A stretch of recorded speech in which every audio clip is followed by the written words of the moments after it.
into the best in true crime podcasting. This is True Crime Tuesday. I'm your host, Tim Dennis. Good show today, folks. Got an old friend with us today. Alan Warren is with us today. There's a great book out there called Pen and Blood, Conversations with Killers. We've been having a killer conversation before this. We are not getting into what we were talking about before we started this program because that's a killer conversation in itself. But the book is a great one. We, again, got a triple threat in with us today. Not only is he a terrific author, not only is he one of the best radio and podcast hosts out in the game, but also he's a TV star. And he's going to hate me for saying that. So, and you see, I've got him up already, and he's already said, yeah. Ladies and gentlemen, if you haven't heard House of Mystery or tuned into House of Mystery, you need to. We have a link in the description of this program.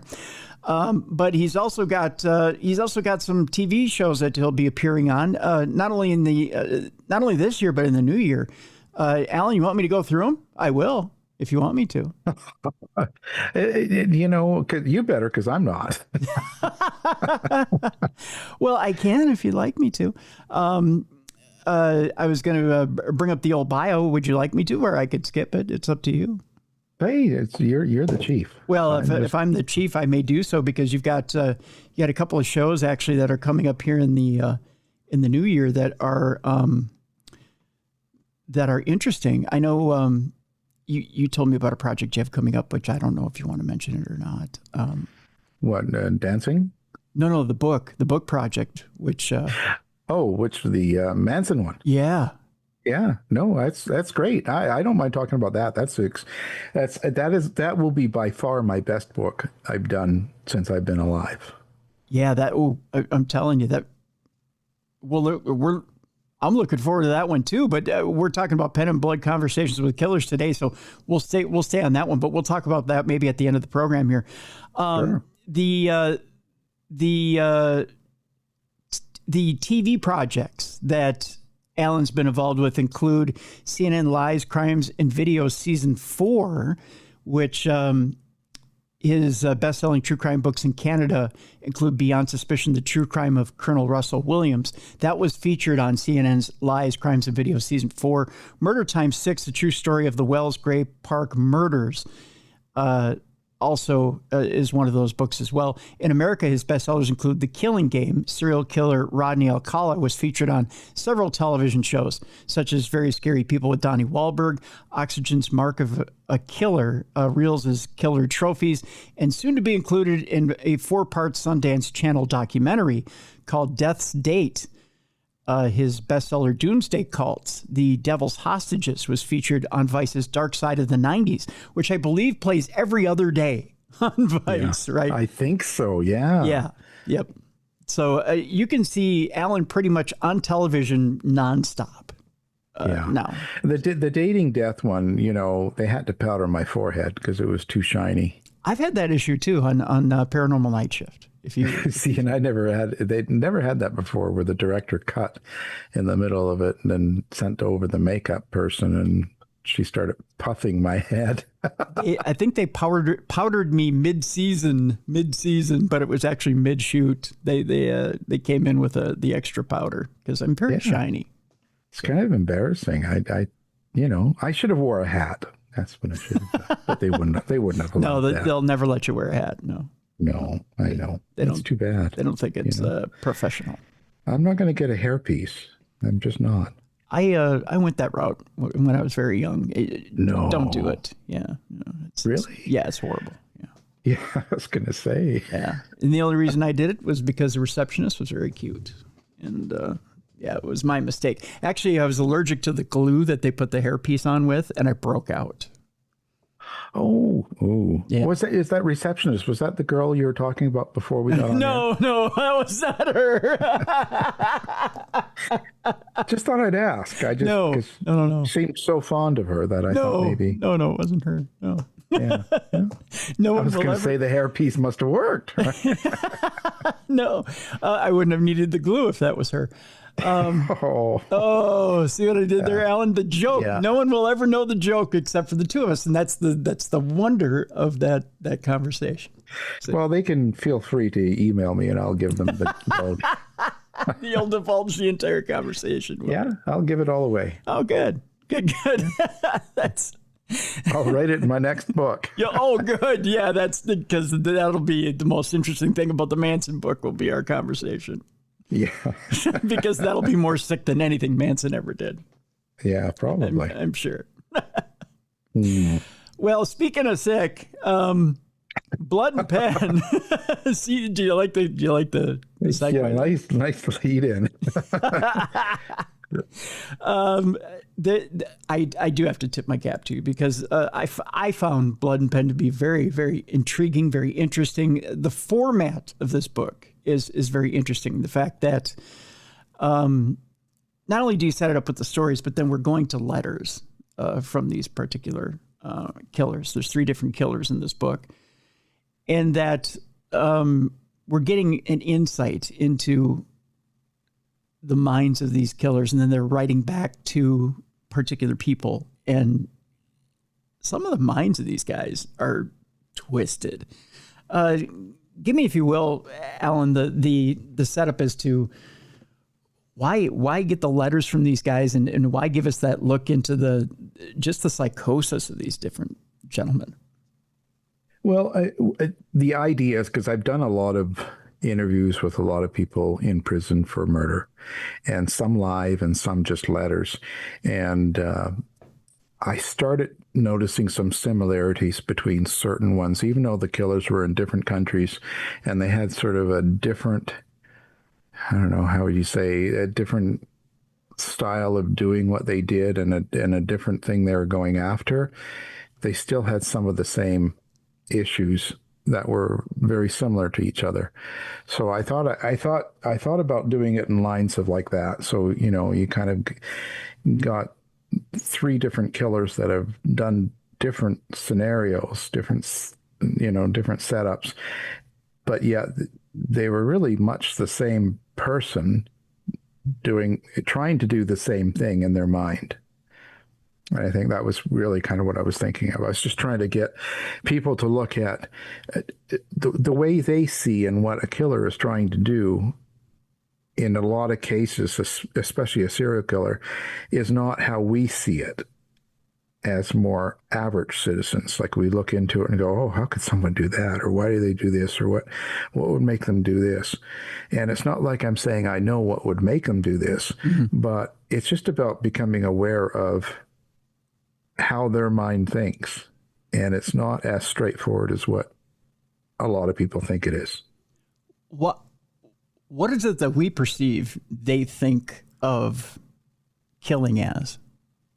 Well, I think a lot of people out there who don't partake in killing, they're just like out living their lives, and they see a lot of these television shows like Lies, Crimes, and like all these things, and you see short clippets, and all they do is they show you this killer, and he goes through whatever he's done, like he kills 3 or 4 people or whatever in the end, and from usually most of these broadcasts, they're showing it to you in a way of like, this guy was out to get his mother. His mother was angry and was a terrible person and beat him. So then now he's killing people that look like his mother. And that's kind of how they leave it. Do you know what I mean? Like, you don't get much more than that. Or the father was a drunk and the father used to beat him. And so then he goes out in response to that and kills a pile of people. And they don't give you much more than that. You know what I mean? Yeah. And I thought that's kind of, so for a person watching that, they're just thinking, well, in order to be a killer, you have to be, a bad childhood. You get beat up, or you get, sexually assaulted, or you get, what I mean? So everyone likes to have it clean cut. Okay. Mm-hmm. As a kid, this happened to him. This is why he does this. Then they move on. They don't think about it more. But when you talk or communicate with these people, you start to realize that that's not That's only the surface stuff. That's only a little bit because, and this is why there's thousands of people out there that had just as bad or even a worse life growing up as a lot of these killers did, but they don't live a life where they're hurting people. So that's what the big question is. You know, that's like, Right. why do some people do it and why do not others? And you know, I'm not a professional, you know, psychiatrist, doctored and all that stuff, and can go into it, but so I can't tell you that. But I can tell you how they act and react off the camera, off the killing games, and I think that's kind of what I was trying to show people. I think, too, the perception for the average person is, from what we get from television, what we get from media, what we get from film, we get from other places, is that the average serial killer is either this mastermind, this genius who takes their time and they deduce who it is that they're going to kill. They either that or it's this animalistic urge, right? It's this seething, overwhelming urge that they need to go out and they have to do it right now, and they can't control themselves, right? Right. And I think from reading Pen and Blood, Conversations with Killers, you find that sometimes it's just, you know what? The opportunity was there. It just happened. Yeah. Yeah. Right. And when you look at them too, like when you look at people like Ian Brady being one of them, Ian Brady was the closest you'd get to that type of killer you're describing, you know, the Hannibal, the cannibal, sort of like the real educated, well-read, smart person, you know, and he's sitting there and he's, you know, all planned and skilled.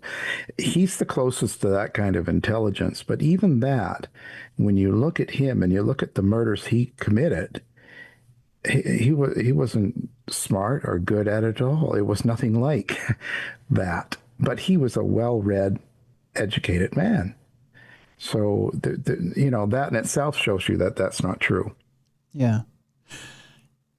Ian Brady was he was interesting only in the respect that, I guess, to me, he did have somewhat of a plan. He tried to put together somewhat of a plan, but even then it was kind of roughshod, wasn't it? Yeah. Yeah. He used to, like, he did that. Like, he had this idea of, okay, so he took down him and Myra Hendley, sat down, and he made her write out all the rules to their killing. So this is how we're going to do it. And yeah, that's well thought out. That's what I mean. He had the intelligence, the wherewithal and all that. But the problem is when you come to a killer and what they're doing in killing and assaulting people, like in their case, was they needed to resolve something of their own life, their own issues. So the rules only go as far as they can. Like, you can make this the rule and the plan. This is what we're going to do, how we're going to do it. You know, we'll have a change of clothes. We'll have, you know, they have all these ideas about what they're doing, and that's great. But when you get into doing it, it never goes as planned, and mistakes are made because your urge is much stronger than the need to have control where you plan it all out. And that's a big change, because if you were going to televise their murders, you know, you would have these really smart Hannibal type people with all these plans and ideas, but when they actually went out and did it, the passion for the murder kind of really ruled what went on. And so that kind of throws that away. He and Myra have kind of a weird relationship in that it seems like they're not quite Bonnie and Clyde, but they're at the same time as they go along in their spree. Who feeds off of who? Does she feed off of him or does he feed off of her? How would you sum up their relationship? Well, you know, it's more of a need. You see, because the biggest thing that, and it certainly wasn't talked about in the 60s when they were performing most of their murders, the Morris murders as people know them, the main part. But Ian Brady had the need to be with men. He was homosexual and he liked younger men, a lot of times minors. And Myra Hindley was the same. She liked girls. She was a lesbian, as we would call her now, not necessarily for young girls, but their sexual proclivity was for the same sex. They coupled up with the need and desire to help each other achieve that. And it was so bad, even when you go back to the 60s and you look at the news broadcasts and you read the paper, they didn't talk about that. It was just too dirty for the 60s. They didn't, in fact, they even left it. They let people think that he was raping the girls and killing them. And that's not what happened. He would they would lure their target for each other. Like she would go out and lure young boys, get them in the car, and they'd go for a drive, and he would follow them, and then he would sexually assault and kill the boy out in the moors, which is a big field and bush, and and they did the same either way. So in their need was because they understood each other. They both had the need. So that's why they weren't quite like Bonnie and Clyde, because they weren't like the ultimate lovers. They weren't like in love, so to speak, with each other. They were in love with the idea of they found someone that was just like them, and they both wanted to do the same thing, and they could help each other do that. That was their relationship. Yet at the end, as they're writing each other in prison, Myra is saying that she misses him, but in a weird kind of way. What do you suppose that is? Just the camaraderie? It's just the, is it the, I miss having you around. I miss doing this weird thing we used to do together. How do you suppose that is? Well, yeah, but it's like when you get your ultimate friends, whether they're the same sex or not, and just when you have a really good friend, someone that you could, they're over at your house, your apartment, and you could just hang out and be yourself. You're not worried about your hair or the clothes you're wearing or what you say, because you are totally one with that person in the sense you guys just get each other. You know what I mean? 100%. Yeah. And that's something that that comfort was really important for each of them. And you got to remember, we're talking in the 60s. This is when things were prim and proper. So to find someone that not only was, let's say, same-sex orientated, but to also be that way in a sexual assault murder sort of system. Just think about the rarity of that. Yeah. And in those times, like how would you even bring that up? Because these are the times where you'd be dressed up when you're taking a girl out on a date, show up at the house and give her some roses, and you take her someplace, and you know what I mean? Like that formality was incredible. It's not like you would say, "Hey, babe, you want to go out and kill someone today?" Yeah, yeah. Like it was so I think it's an ultimate comfort. She found in him what she never found in anybody else. And it wasn't about the lover sexuality sort of thing. It was about he really understood her because he was the same. He had the same urges and feelings and the same desires as she did. They really got each other. And I guess when you get a comfort like that kind of companionship, you'll never replace, in a lifetime. So I think it was more that than anything, because at the same time when she's writing him, she's having an affair with one of her guards, right? Mm-hmm. Yep. And the guard tried to break her out of prison and got caught, and then the guard ended up in prison, and she got another 10 years or something like that. So yeah. Yeah. So it wasn't really a sexual thing. She just really, and she probably missed also what they did. They were having a really good time. And I don't mean to sound callous about it, but this was like the ultimate. They were living their life that they wanted to. And it was really exciting. And they were, you know what I mean? So it's just, there was a lot to miss. Yeah. Yeah. I suppose it was a thrilling lifestyle, right? I mean, even though she claimed she had found God, it was a thrilling lifestyle. So I suppose she's being pulled in different directions, right? Yeah, and finding God in a prison seems to be a natural occurrence for at least a third of them. And how much do they really find? You know, like what kind of God are they really finding? Is it just someone? Is it the God that forgives them, and so they feel like they are okay, and they're gonna, you know what I mean? Like you have to wonder. It almost seems like an item a lot of times when you talk to these prisoners that have found God. It's not like someone that's really born again, or you know what I mean. It's not. You can tell. There's just not that. Well, They seem like the same person, only they. I don't know. It's hard to explain. it's prison chic, isn't it? It's a way to kind of knock a little time off and get paroled, right? Yeah, it certainly helps. Yeah. I found God. I think that'll probably get me out of here. Yeah, yeah. You go and you know, I've found God, Jesus, or whatever you say, and you even can get a priest or a minister. Like the one guy I did the interviews, he had that show up. You know, it's just, I don't know. I'm not downplaying belief in God, or I'm not downplaying what she thought or said, but you know, I always take that with a big grain of salt. What I want to add to, I'm just going to pull this from the book real quick. Add to one of the points you had brought up before. Brady wasn't your typical serial killer in many ways. He didn't indulge in animal cruelty. It was pointed out in the trial. Directly from the book, Pen and Blood, 100% of sexual homicide offenders examined had a history of cruelty towards animals. This is what according to, it was a long-held belief of the National Sheriff's Association that if a person was harming an animal, there was a good possibility that it would lead to a person hurting a human. Police had seen this pattern for years and were primarily responsible for adding it to the FBI's database. The Michigan State University, which had a study on animal cruelty, reported these findings, and this is what they had reported.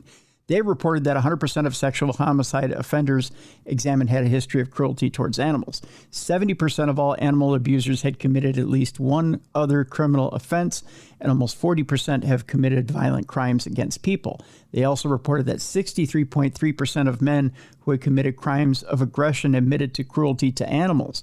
They said that 48% of rapists and 30% of child molesters reported committing animal abuse during childhood or adolescence. They said that 36% of assaultive women reported cruelty to animals, while 0% of non-assaultive women did. 25% of violent incarcerated men reported higher rates of substantial cruelty to animals in childhood than a comparison group of non-incarcerated men, which is 0%. And men who abused animals were 5 times more likely to be arrested for violence towards humans, 4 times more likely to commit property crimes, and 3 times more likely to have records for drugs and disorderly conduct offenses. Now, keep that in mind when you say that Brady's insistence was that he was an animal lover. Well, and that's in Pen and Blood. Boy, I have to get that book. Yeah, you'll have to check that out sometime. And he denied, by the way, that you know, he wasn't your typical serial killer. Wait a minute, I didn't go dissecting animals, and I didn't go doing all this stuff. Right. You know, and I found that to be an important point in what I'm saying, is because we see so many things on televisions and shows about these stories about homicides and stuff, and we just sort of assume, oh yeah, they always start out, when they're young, they're going to hurt animals. They'll be hurting a dog or a cat or whatever, you know, and that's just not the case. Mm-hmm. Yeah. I mean, it happens, but he's a perfect example. Yeah, indeed. Tell you what, Alan, let's take our break. When we come back, I want to talk about Stephen Port. You want to talk about a very interesting part of this book. You really got in depth with the letters from him. And I want to talk a little bit about the inside look of Stephen Port and his back and forth correspondence with the particular person in this book, and how laissez-faire casual he is about where he's staying. I want to talk a little bit about the switches that turn off with him and his demeanor, because I find it almost a little unnerving as I was reading it. I want to talk to you a little bit about Stephen Port and what your impressions are when it came to him, and whether you think he was living in a fantasy land when it came to what he had done. I mean, denial just ain't a river in Egypt, right? I think there's a lot going on with this guy that you did a wonderful job of fleshing out in this book. And there's a lot more to come here. The book is a brilliant one, folks, and I encourage you to go get it. We have a link in the description of this program. Pen and Blood, Conversations with Killers. We'll talk more with Alan Warren coming up next, right here on The Best in True Crime Podcasting. This is True Crime Tuesday. Welcome back to The Best in True Crime Podcasting. This is True Crime Tuesday. I'm your host, Tim Dennis. My guest is Alan Warren. The book is Pen and Blood, Conversations with Killers. It's a good one. We got a link in the description of this program so you can go get it for yourself. Now, Alan, before the break, we were talking about the fact that the book is separated not only by the stories of these three different killers, but also by the correspondence that they have with people outside of prison. And one of the more unnerving ones is Stephen Port, the Grinder serial killer. The correspondence that you managed to get a hold of and publish from Stephen Port is, I found to be unnerving. I don't know why I find it to be unnerving, but I do. And he mentions kind of over and over again, it's very repetitive, but it's almost like he's away at summer camp, right?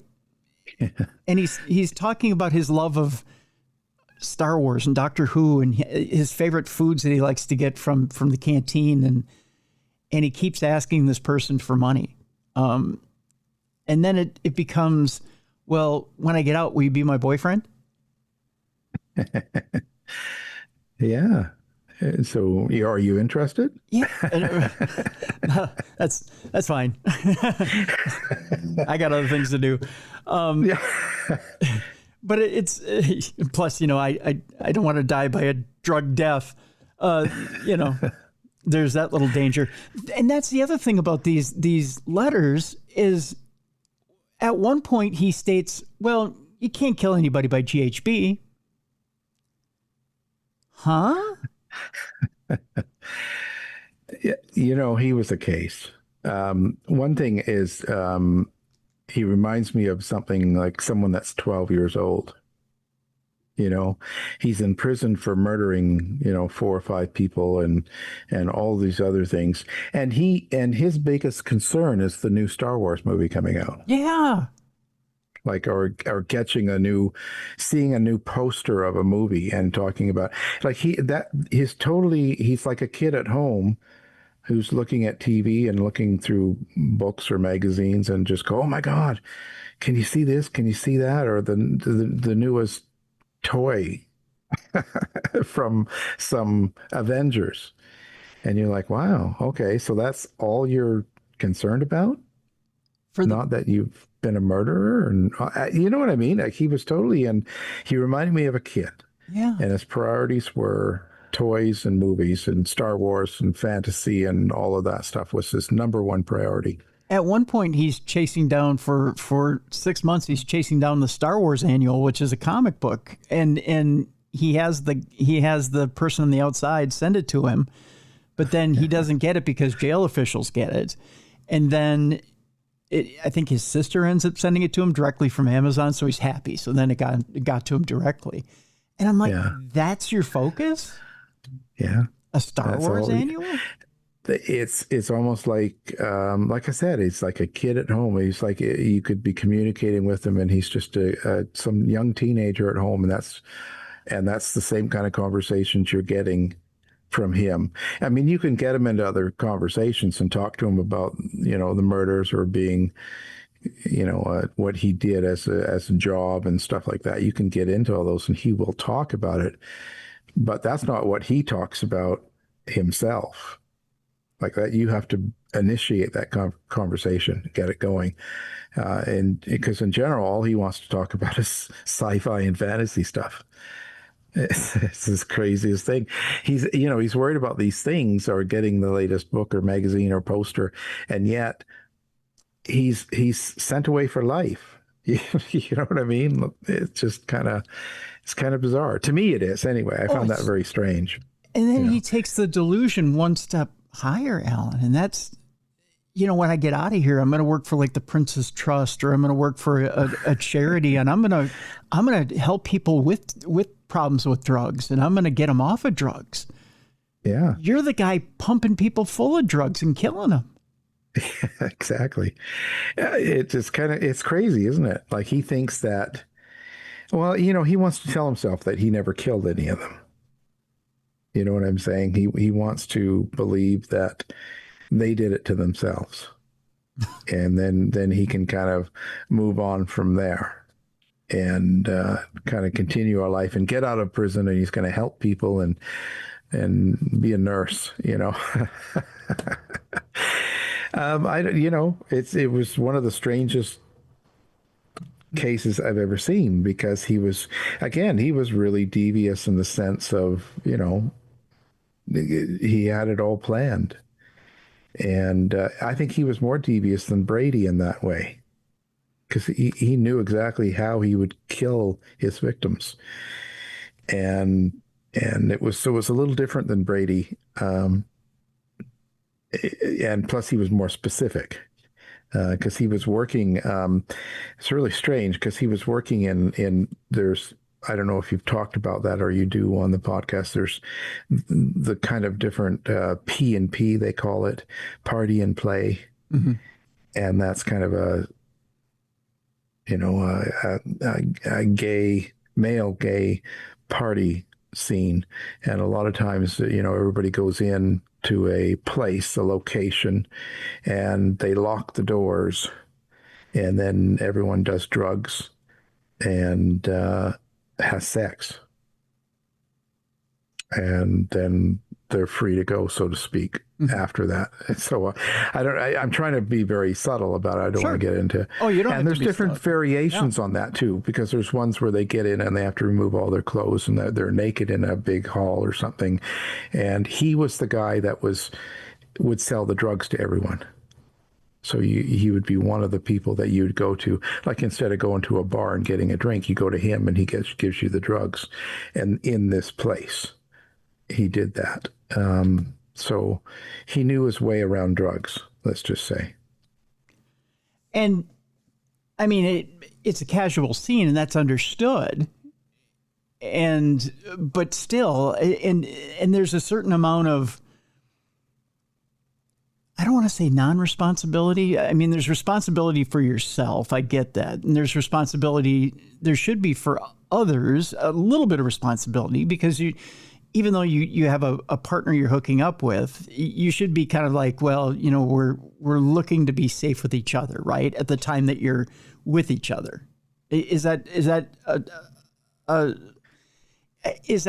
fair thing to say? In some cases, some of these parties are pretty extreme, and there's a lot of drugs in use, which causes a lot of different activities to happen that wouldn't necessarily happen. You know what? I'm just saying these parties vary. Yeah. There's ones mild to wild. You get into some of these and they're fairly mild, and they're sort of like what you're saying. And then there's some of them that are just big throwdown orgies. But there's a mutual understanding, right? Of course. Both parties know where they're going, right? Yeah. This is not a catch and assault. Right. This is, everyone's there for the same reason. Exactly. And even why they call it party and play is because they're going to party, as in use the drugs, and then play. So they know what this is. This is not any secret. Like, they're not like, oh, let's go to the, this club. I hear it's fun. And then we lock the door and all have our way with you. It's not that. You know what a party and play party is. But there's a line there, even as two responsible adults, Alan. There's a line there that you can cross, and Stephen Port was crossing that line. He was overstepping that line every single time. Oh yeah. It's not like there was a gray area that you could go, oh well, maybe we're not reading the room correctly. he was way overstepping that bounds every single time. Yeah, because he needed to take control of his victim. He wasn't as aggressive out front as like Ian Brady was. He wasn't as he didn't have that authority around him in his behavior. So he would seduce them with drugs, and he would make sure that they were too high to handle themselves.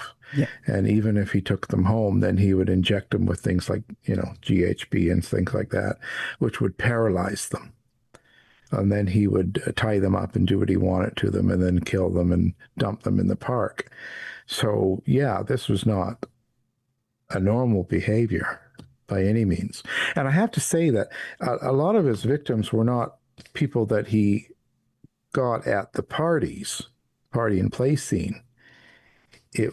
Sometimes it was outside of that. They were just people he would meet online. Grindr was the app that he used mostly. Mm-hmm. There was a few other ones in there. They're listed in the book, but that's why he got known as the Grindr serial killer, because that was the most common app that he used to get them back to his place. So what he was doing for a living just proves how well he knew drugs. He knew how to use them. He knew what they did, and he sold them, and he worked the party scene and all that stuff like that. So it wasn't like an accidental thing.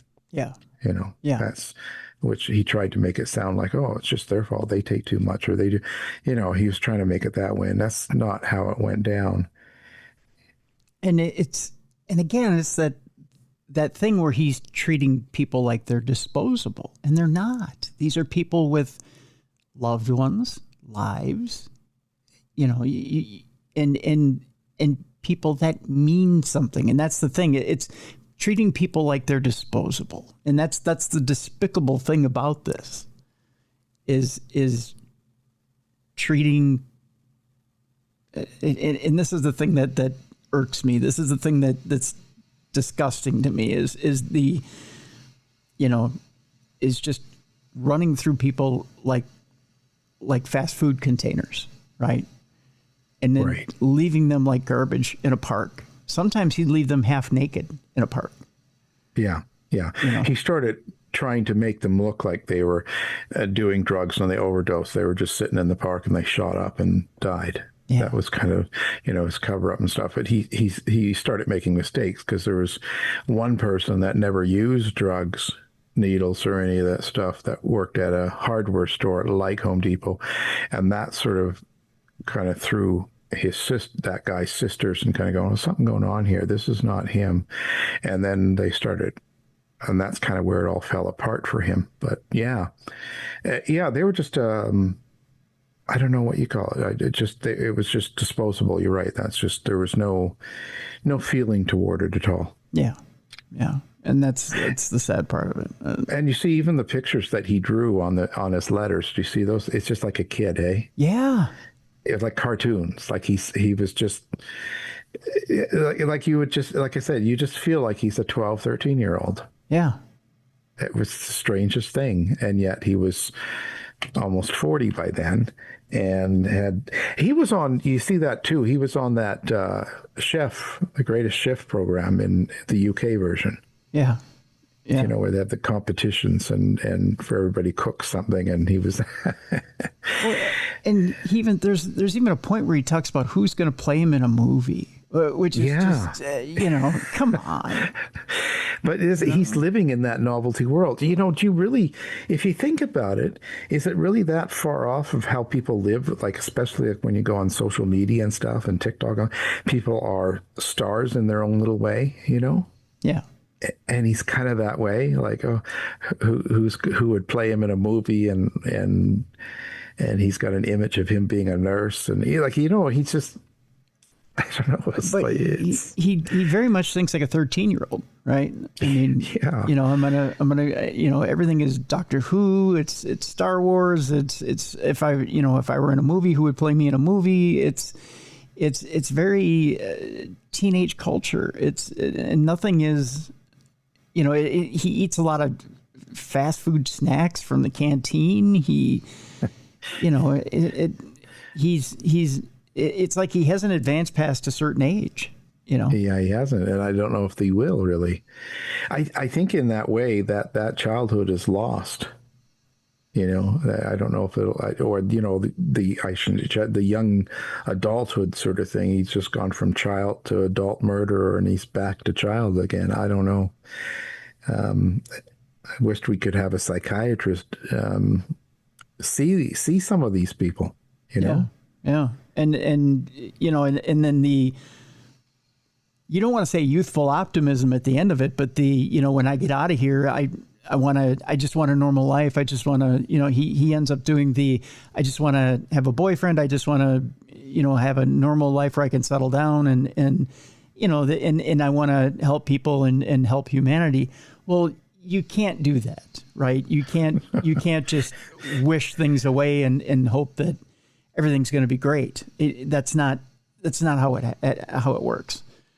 Yeah, and I found the irony, like in the letter where he describes, because he was a male prostitute as well.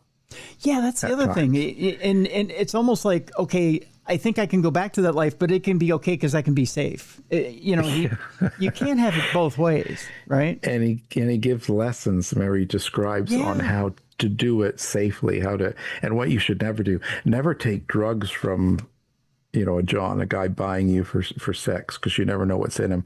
Meanwhile, he's drugging people to have sex and kill. You know what I mean? Like the irony in what he knew was right and wrong, and then he's telling you how not to behave as a male hooker, what not to do. It was just crazy. He would tell in his letters everything to not do so that you don't get killed and assaulted while being a prostitute, and yet he was doing it in real life. Bizarre. It's the strangest thing. But that's what I mean by when you get the letters, or when you talk to the people that live the life, you can find out so much about them, how they lived and why they lived and stuff like that. And it's just not always this scene that's displayed in programs, in crime programs. It's not that simple. Yeah. There's a lot more to the lifestyles of people that are doing this, so to speak. Yeah. Let's, in just the maybe 10 minutes we have here or so left in the program, let's talk a little bit about David Shearing, the Wells Great Park murderer. This case is an interesting case in that you have essentially a burned out car with, I believe it's 6 people in it, 4 adults, 2 children. And it turns out the gentleman in the car that is reported missing from his job, and he's never missed a day of work. And he's been gone now for up to a week. He's called in as missing. It's reported that people are suspicious of David Shearing, and eventually police kind of swarm in. Is it that and I don't quite remember here, Alan. Maybe you can help fill in the gaps here. How it is that is it he's pulled over along with 2 others, and that they there were several things that tied him to the murders, and it wasn't immediate. And even when the police were kind of on to him, they couldn't make the arrest until they had enough evidence. And you're right, because the bodies were burned so badly, and we're talking the 1980s, DNA was tough. Like, it wasn't like it is now, and there wasn't DNA, so to speak, but it was just really tough for them to determine what happened to them. Do you know what I'm saying? Mm-hmm. Other than there was a bullet in with the ashes and stuff, so they can kind of guess. And they had to kind of go by what he had told people, and people had been around him was. And yeah, when he got pulled over the once, they were going to shoot the cop. They had a lot of, throughout the story, you start to understand that he's not the best character. And they did eventually catch him, which is very it's a good thing. But what drew me to that story was because he was up for parole. And just to show you his lifestyle, because he had remarried since he was in prison. He'd found Jesus, He was now a stepfather of two girls who were young, like the ones he had sexually assaulted and killed. And so it was very complex, again, the life story of what was going on. And so speaking to him in person is different than letters, but it's the same idea. You start to assemble how they lived and what went on in their lives and how this became a new lifestyle for them, and stuff. So that's still a very questionable case too. Of how he did it and why he did it, because you have to rely on his story Right. for the most, right? And the evidence is lacking, so you kind of have to go by what it's all kind of circumstantial and his story's changed a few times. Because initially he tells police he kills all of them in the camp at one time, and then after he pleads out, he then admits to the lead investigator that, no, I killed the adults, and then I lured the two girls into a tent where I sexually assaulted them. Yeah, I actually took them back to his house. I'm sorry, he took them back to his house. He took them back to his house, and then he had them for we didn't know how long. And initially, it was thought up to about 2 weeks before he had killed them. But what he had told me, with the one girl, she didn't last a day. Because he didn't like the way she performed. I'm trying to be as polite as possible. He didn't like her, how little she knew sexually. She was too young. They were only. So he just, yeah, I know. So he just shot her in the head. They were only 13 and 11, weren't they? Yeah, that's right. And that was the 11-year-old. She was too young. She didn't know what she was doing. And he tried to show her several times over the first day, but she just didn't get it. So he decided, well, I'll just shoot her in the head. So that was his move. And then he kept the 13-year-old for about 2 weeks, and before he killed her and had sex with her. And so, so this is kind of it, and when you hear these things from the person themselves, again, you have to take it with a little bit of a grain of salt, because a lot of times when killers are talking to you or anything, they even sending letters, like you even see that in the letter, they're asking for things.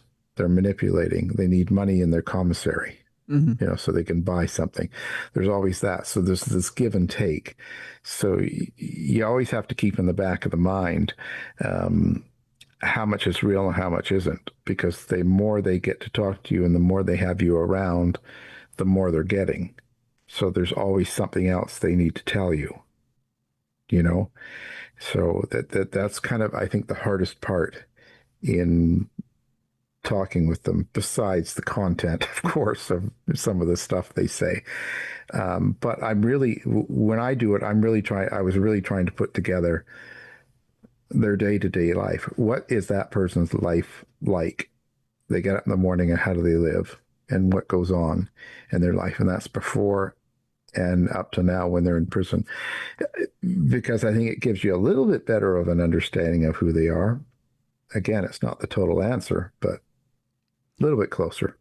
So my question would be to you then, Alan, because even the lead investigator in the case says he thinks some of this might be just salacious conjecture and wishful thinking.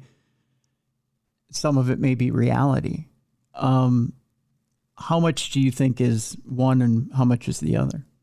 Oh, I don't know if I could put a number on that, because that was Eastman, that Sergeant Eastman, and he's right. Because again, it's about them and their attention and what they're trying to get from you. So they tell you the story that they need to tell you. Sometimes it's wrong, and sometimes it's just told you because they know that that's what you want to hear. So, you know what I mean? And without the proper evidence, that's a really big question. And in his particular case, I don't know how. I don't think he was as. See, but then that's different. For me, he wasn't as, let's say, salacious. He wasn't in the same frame as he was back 40 years ago when he was doing it with Eastman, the sergeant. Okay. Do you know what I'm saying? Yeah. Back then too, he had between him and the sergeant, there was a kind of like almost like you see on a detective movie. There was a back and forth. There was a challenge between the two. Do you know what I mean? Right. They were struggling for dominance, so to speak. They were both back and forth with each other and trying to be who's in control. So, there was very much. So what he told and said to Sergeant Eastman in the 80s was totally different than in the 2020s. Because it's a different world now, Could be argued, though, once a pedophile, always a pedophile, and maybe the fact that he has 2 daughters now could. Oh, totally. I mean, and that's a whole other chapter in that book, because when I had to go meet her, and you have to kind of try to figure out what's going on in someone's mind to marry someone who's in prison for life that had sexually assaulted 2 girls and killed them, and you have 2 girls from another relationship and you're bringing them into that relationship with that. You know what I mean? You have to, that's a whole other world. And why? And is that what you think? Is it that she's maybe doing it on purpose, or, it's really hard to read these things. Yeah, it's a strange world sometimes. Very strange. That's one of those Twilight Zone endings that you well, yeah, because there's no rational explanation. There isn't. No, you can't. You can say what you want. Like she said, well, he's found God and he's fine and he's got a good soul and all that. You can say that till the cows come home, wasn't that saying? But you know what? If you were in that place, could you honestly say that and believe that about someone? Do you know what I mean? That's done all of this in his life. I would not. There's so much, and this isn't wishful thinking, or this isn't just my opinion. There's scientific proof that once you've committed pedophilia, or you're a serial pedophiliac, is that a term? You don't go back. Yeah. You don't go back. That is in your nature. You don't go back. So you shouldn't be getting into a relationship with him, because he doesn't want you. He's there for a reason. Right. And that would be a natural assumption. And even if, and the idea that you get into a relationship with someone, okay, so that's, as an adult, that's your choice, right? Mm-hmm. If Tim Dennis finds this killer woman who's been in prison for killing several people, and you want to marry her in prison and start a relationship, that's for you because you're an adult. Yeah. That's your choice. But to bring your children into it, I think that's where the mistake is. Yes. Right? Yeah. I mean, if she kept them totally separate, or, do you know what I mean? That's where you're making a decision as a parent, because you're in charge of these children, and you're sort of deciding what's best for them, or you should be. And that's where the question is, because it doesn't matter how you feel. You can feel whatever. You can feel love for the guy, and you can think that, yeah, he sure talks the scriptures well. He's really into Jesus and all this, and he's a good man and all that. And that's okay if it's you, because you've decided and you believe that and you're an adult. But I have a struggle when you bring children into it. Yes. Yeah. Very much so. Very much so. Once you've had children, your life is not your own. Yeah. I mean, so I don't like that. I don't agree with that. I think that's where you draw the line. And, but it's out of my hands. All I can do is report the stories and leave it at that, because I can't. But I think that's the mistake there in that case. That's right. That's very much right, my friend. Very much right. Well, the book is fascinating, folks, and I encourage you to go get your copy. We have a link in the description of this program. It's called Pen and Blood, Conversations with Killers. Alan Warren is our guest and the author of that book. Alan, I want to thank you so much for being with us again on the program. Yeah, I can't wait to buy the book. I know, right? I mean, you should own a copy of all people. And I'm excited. Before we leave you today, tell us about you have a project about Manson coming up. Yeah, I've been working on that for years, and I've got a lot of interviews I've done, even with Manson followers and stuff. And there's two books. There's one that gives you all the interviews, and it's going to give you every single person that was part of the family, part of the murders, in good or bad, the whole group. But what it does is it's a really good reference. It gives you who they were, where they grew up, kind of what their life was about when they ran into Manson, and it kind of gives you the full detail on that, and plus the interviews. So that's getting to know the characters, the players, as you will. The second book, which is just going to be called Man's Son, is the story from Manson's beginning to the end. And there's a lot of storyline to it. There's a lot of stuff and conversations between people and stuff. So it's put together. I'm really, really happy with this. I'm really excited about this book. I think like I said, I think it's the best work I've done in my whole life. Wow. Is there a release date yet for the first one? Well, the first one should be out by the end of summer here. Okay. Late August, early September. All right. And the other one will be out for Christmas. Well, that wasn't staged or planned. It was just the timing of how it worked. All right. But the other one will be out for Christmas. But like I said, I'm really excited about it because I really think the work is really good, and it's very, very detailed. There's a lot of information. At the same time, there's a really good storyline with it. And it's not, you see, because I look at it from this way. I'll tell you one thing. Mm-hmm. When I take a story like that, you look at the character, but there's also everything else going on around the U.S. at the time. Mm-hmm. Okay. See, because Charles Manson could have only been who he was and did what he did at that particular time in the U.S. and in San Francisco and L.A. Like he could have only, you know what I mean? Yeah. Any other time, it wouldn't have worked. It just wouldn't have happened. Right. And so what I've got in there is there's a lot of explanation of the things that were going on. Like there's the Weathermen Underground that were blowing up buildings every day and stuff. There's all of these things that were happening in L.A. and they all revolve around each other. And it's really important to understand, because then you can understand more why some of these people acted and reacted the way they did, or why they fell into Manson's lifestyle, so to speak. Like, you know what I mean? Like it all fits together. Yep.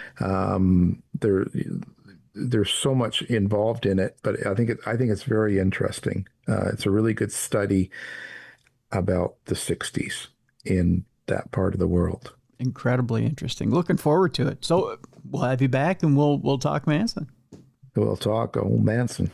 Exactly. Alan Warren, I want to thank you so much for being with us today.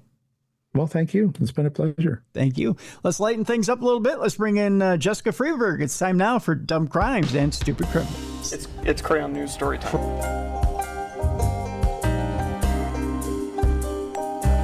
What happened with this dude, Christ Bearer?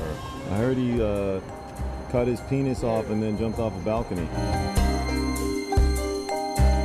Suspect pulls gun from butt, shoots twice at Denver police. What is your emergency? I need help. And what's the problem? I'm too high. You're too high? Yeah. It's that time again, the time you've all been looking forward to. It's time now for Dumb Crimes and Stupid Criminals. And with that, I need a co-hostess. So I reaches this palm across the Twin Cities, and I reach out to one who's witty and intelligent, and they're the same thing, I know, and funny, and also has 3 of some of the best-selling books you've ever darn seen in your life. I know, because the Hindustan Times called me this week and said, enough already. We don't have enough charts to keep up with the amount of tomes that she releases in one year, and we've heard about these 16 books she has coming out in the summer, and we can't handle it, so stop it already, because we don't have enough space. And I said, hey, you talk to her publisher. I don't even know who her publisher is. So So I can't even forward you the number, but I'll put you kids in touch and you can talk about it. Ladies and gentlemen, here she is. Intelligent, witty, funny, and pretty darn easy on the eyes. Ladies and gentlemen, here she is, Jessica Freeberg. Jess, how you doing? Hello, I'm great. I'll just forward this audio to my publisher and they'll get the picture. Okay, they can all talk to each other and figure out how they'll figure it out. Yeah, you got to tell them space them out. Yeah. Because I just got done talking to Alan Warren, and they figured out how to. He's got 2 books coming out, one in August and one in December. They figured out how to do that spacing out thing. I know. Yeah. It makes sense. I don't know. Yeah. See how they do that? It's kind of cool. I think they like ours like close to the fall because they're creepy and they're regional, so they're all over. So I think they like fall season. I don't know. I'm just making excuses for them. I'm an enabler, Tim. Yeah, don't enable the publisher to do that. Yeah. More isn't necessarily better. So you just, if you pace yourself. Yeah, pace yourself. That's all. Pace yourself. It's good advice. It's like, if only you were in charge. See, I could say, you know what?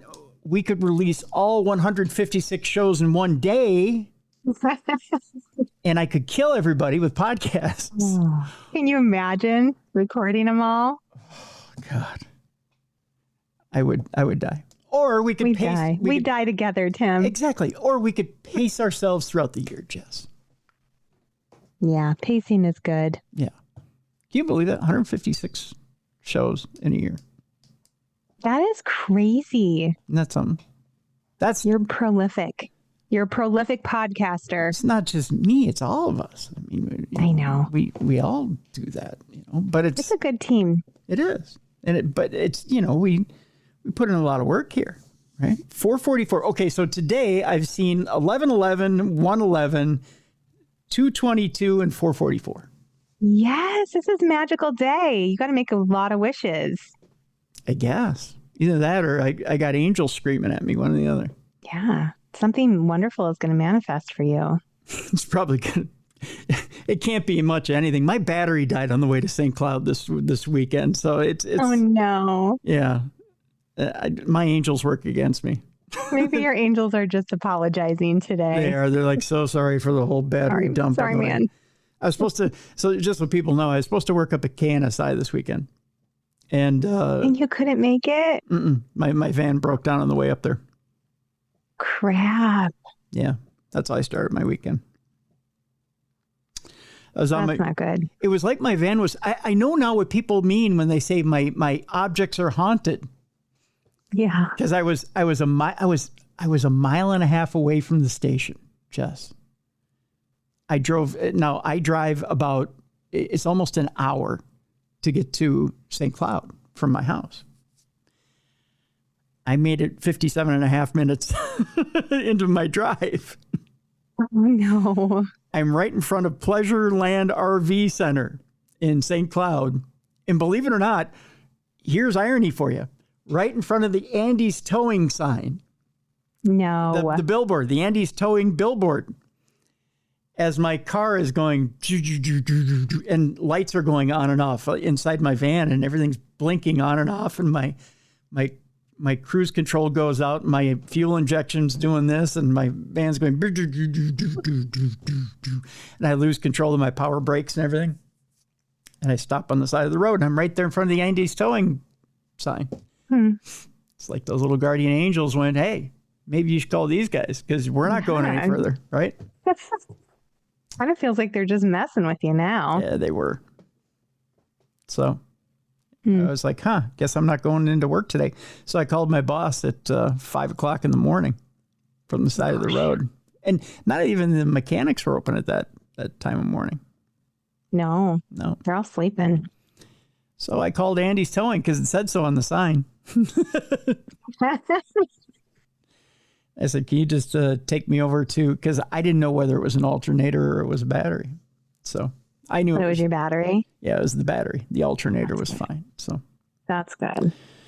So I went over to a shop that was covered under my warranty. And then I went over to I should say hi to Giliberto's over in St. Cloud, the only restaurant that's open at 5:30 in the morning, and had a breakfast burrito. Oh, God bless Giliberto's. That's right. So that's how I started my morning. Yeah. Quite the journey. It was. Early. Yeah. So it was me and the birds, 5:30 in the morning, sitting outside having a breakfast burrito. You got to find the positives, right? I mean, you do. You know, what are you going to do about it? You just got to roll with it. And we only have so much control. That's right. Which honestly is very little when you stop and think about it. Right. But it was, other than that, it was a good weekend. Yeah. Good. I'm glad. I had a fun weekend. I went back to Iowa. I went back to the farm. Did you? And we have this thing every summer where we call it the Winter Family Olympics because Winter is my maiden name. So it's not like the Winter Olympics, not to be confused. There's no downhill ski. It is the Winter Olympics, technically, but yeah, I know what you mean. Yeah, but we play a lot of games. You know, I have a lot of siblings. I have 8 siblings that we all show up, and now everyone's married and has kids. So it's quite the crew. Yeah. But it was fun. Did you place? Always. I'm always placing. Are you kidding? I had my game face on. Yeah. My kids got up and I was like, do you guys have your running shorts on and your right tennis shoes? You got your mind in the right place? You ready? We're going to rock this. Very competitive. Yeah. And then you killed the rest of the family. You're like, yeah. Yeah. You know, when you're playing those games where you're like covering someone's face in shaving cream and then throwing cheese balls on them, and whoever gets the most wins, I'm bomb at that. That must be an Iowa game because I've never done that. Yeah, we do all the weird stuff. We'd light a fire without any matches, and whoever did it first, and you had to like burn this little rope and make this thing fall off. Whoever got that done first won that competition. This is a different Olympics. Yeah. Tell me. It's farm Olympics. It's farm style, Tim. Tell me more. So you're covering each other's faces in a weird cream and throwing cheese balls and then burning fires without matches. Without matches. Just you get a little piece of like flint, stone, and then you have to figure out how to make a fire. You don't run races by carrying eggs in your butt cheeks or anything like that, do you? There are no eggs in butt cheeks. We do have a game where you like tie a Kleenex box to your hiney and it has balls in it and you have to get the balls out without using your hands or anything. It's just pure butt motion. So it's Iowa twerking is what it is. We're definitely twerking. That's for sure. Huh. All right. Yeah. Good times. That is good times. Yeah. Huh. It sounds like a fun time. That's what you do when you have a horde of children. I guess. You only get them together once a year. Or that's how you get a horde of children. Iowa twerking. Yeah. Sounds true. Yeah. You tie a Kleenex box to your butt and you try to shake all the balls out of it. I'm not overthinking it. I'm getting the visual. Yeah. I could probably send you video. If you would, please.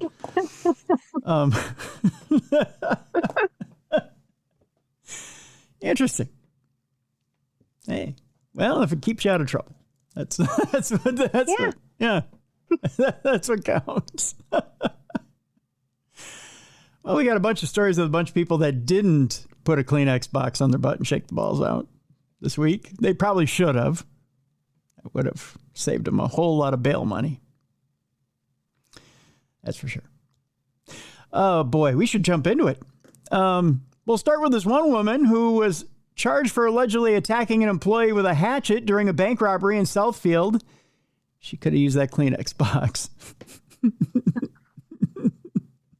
Who among us goes to the bank with a hatchet in our pocket? Well, she wasn't happy to see anybody. We'll just put it. It's this woman right here who looks like the third member of Milli Vanilli. And I know that's a dated reference, but she legit does, though. She could totally be the twin sister, one of those guys. Right? See? Yeah. Told you. A Dearborn Heights woman was charged with bank robbery, assault with intent to murder, and just plain rude behavior, I think. Yeah, she just not owly. We used to call it owly behavior back in the day. Just not Next level owly. next level owly. Woman was charged with allegedly robbing a bank in Southfield and attacking an employee with a hatchet. The armed robbery happened near the intersection of 12 Mile and Franklin Roads. I know that's 4 miles away from 8 Mile because I know math. Very good. Yeah. Just after 12:30 p.m. on Tuesday, July 1st, according to authorities, 22-year-old Blake Herring went into the PNC Bank with a hatchet and demanded money. Oh, if only withdrawals were that simple, Jess. Man, she was 22. She looked 40. Yeah, well, it don't crack. I mean, she'll look that way for the rest of her life. Whether she's 20, crazy. whether she's 22 or 82, she'll look 40. She allegedly hit an employee in the head with the hatchet before taking an undisclosed amount of money and leaving the bank. That does crack, by the way, when you get hit with a hatchet. Ouch. It cracks and it doesn't heal very easily. Southfield Police Chief Elvin Barron says Herring also pulled out a handgun during the robbery. Well, if you had the handgun, why don't you leave the hatchet in the pocket? One is way easier to use than the other. It is. And it doesn't hurt as bad because you just don't pull the trigger. You just hold up the gun and say, give me all your money. Right? Yes. During a press conference on July 7th, Barron said there were 2 separate crimes that happened within 3 minutes of each other that led officers to initially believe they were done by the same suspect. Southfield police initially responded to an apartment complex off of 12 Mile for a report of a man threatening to hurt the leasing office employees with an axe before driving away. Barron said the suspect described in this crime wore similar clothing and drove away in a car similar to the armed robbery suspect. Police arrested the man in Detroit later that day and learned that he was not the suspect in the armed robbery. Barron said these incidents were not related, which was a coincidence. After further investigation, officers found Herring in security footage burying a hatchet at a Meyer grocery hours before the robbery. She was also reportedly seen on video practicing swinging the hatchet after buying it because, you got to make sure you got your swing down, I guess. I don't know. Yeah, I guess so. Yeah. Kind of like golf. Practice your swing. Right. I mean, otherwise, you're no good, right? So you got to make sure you know the club before you take it out on the course. That's right. Barron said Herring's appearance matched the security footage at the Meyer and the bank. Herring was also seen arriving at the bank and sitting in her car for about half an hour before walking up to the building, or waking up to it, one or the other, walking up to the building and then returning to her car. Barron believes she was hesitating to enter the bank and eventually walked back to the bank and allegedly started the bank robbery. Herring was arrested on July 2nd. She was charged with bank robbery and assault with intent to murder. Yikes. Her bond was set at $2 million cash and surety. She was expected to appear in court on July 17th, which, by the way, is in 2 days. During Herring's arrest, police found money in her home and a car totaling up to $2,500. Barron says she has a history of traffic violations and did not have a violent history prior to the robbery. Barron spoke to the victim, who was hit with the hatchet, and said she was in good spirits. She's at home recovering after spending several days at the hospital. I don't know how you're ever in good spirits ever again once you've been hit with a hatchet. Yeah, you'd have a little trauma to deal with after that. PTSD. I would think the stitches alone would be, you'd have this Frankenstein type, because they'd have to sew that thing up. Hopefully for a girl, it's like in your hair where it's not going to mess up your part. You're thinking that. I'm thinking, back in the day, Jess, I had hip surgery. We're talking 1983. And there was a valley in the side of my leg that was about this long, right?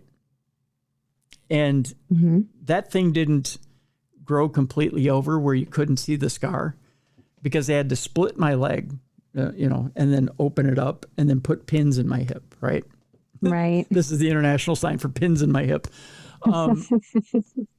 And that scar was there for 42 years.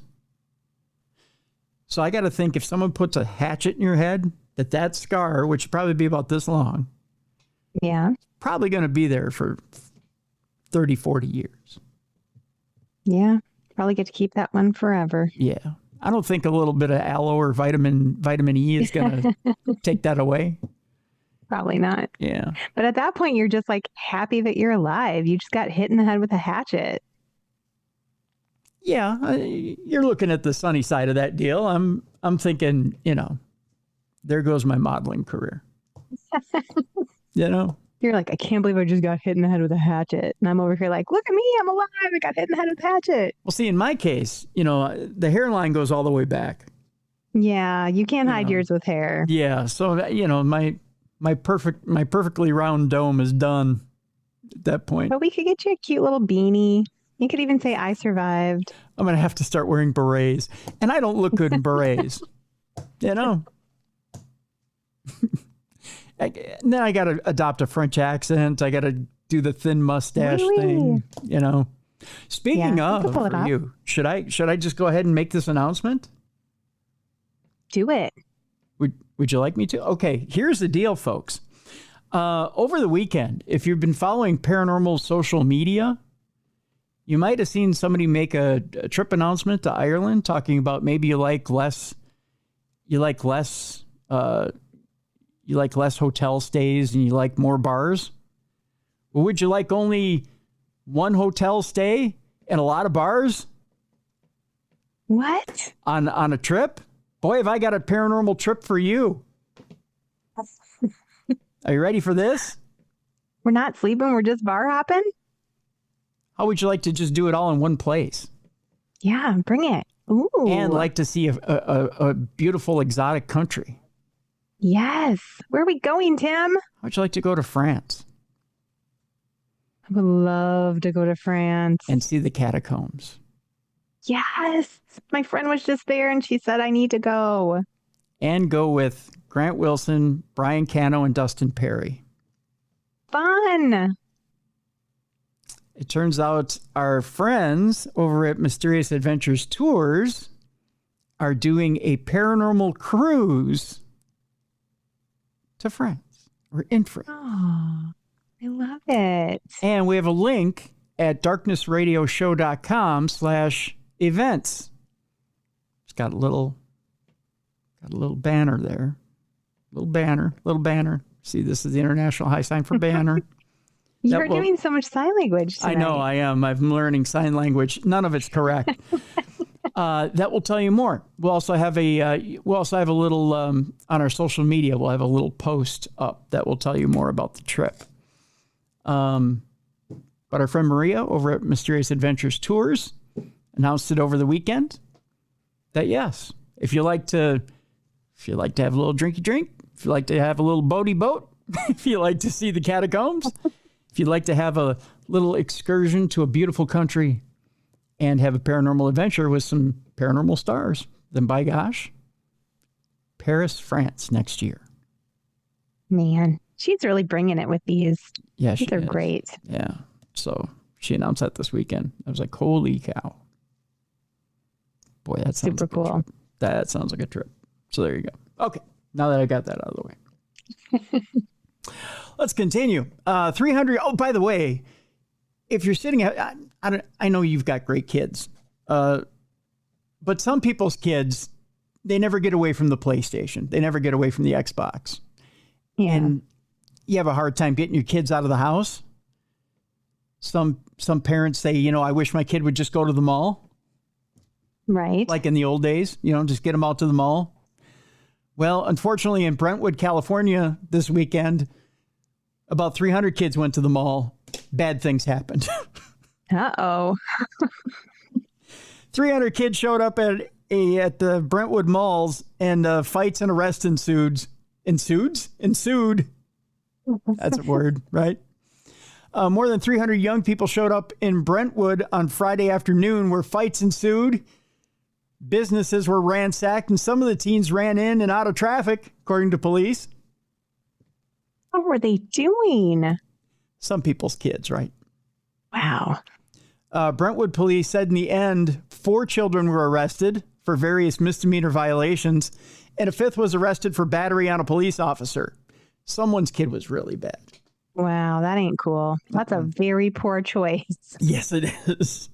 Keep your hands off the officer. Yes. Yeah.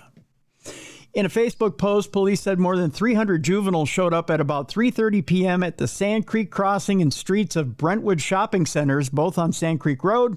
Many of the teens came in rideshare cars. They just Ubered over. They are so gangsta. And other means of transportation from outside the area. In other words, bikes, city bikes. Yeah. Oh, I'm sure. Yeah. Police said several of the teens became unruly. That's a quote. Police said physical fights erupted. Some teens entered stores and knocked items off of shelves, and others ran across Sand Creek Road. Police started issuing dispersal orders, telling everyone to leave the property. A person who witnessed the scene and who did not want to be identified said it was chaos. It was the cops chasing the kids around, the kids fighting, and then it got rowdier and rowdier, the witness said. I mean, my daughter is on social media. She's a teen, and she saw it days before I did. But yeah, I don't know if cops thought it was going to be as crazy as it was. Other police from Oakley, the sheriff's office, and the California Highway Patrol showed up to help. At one point, police pulled out their guns because they were told one of the drivers had a weapon. But that turned out not to be true, according to Brentwood police. Despite the chaos, no one was injured. By the way, anyone with information or related videos, probably because they want to arrest more kids, is asked to call the Brentwood Police Department at 925-809-7911. No one's snitching. Make an example out of them. Yeah, no one's snitching. I can tell you that. 300 kids. You watch and see how many of those kids call the Brentwood Police Department. I wonder if they can track who initiated it, though. If they were posting it through social media, I mean, I would think that they would have the ability to look at that. But I'm sure, but I'm sure it was done in a subgroup that's private. Yeah. That Snapchat, and it disappeared as soon as everyone read it. Yeah, kids are pretty smart these days. They really are too smart for their own good. Yeah, they'll keep it away from the old fogies. That's for sure. Yeah, smart yet still stupid because that was a bad idea. Yeah. But...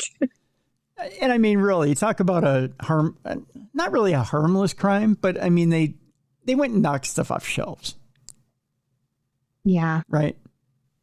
Just hooligans. Just a nuisance. Yeah. Yeah. A nuisance crime. Yeah. Our next story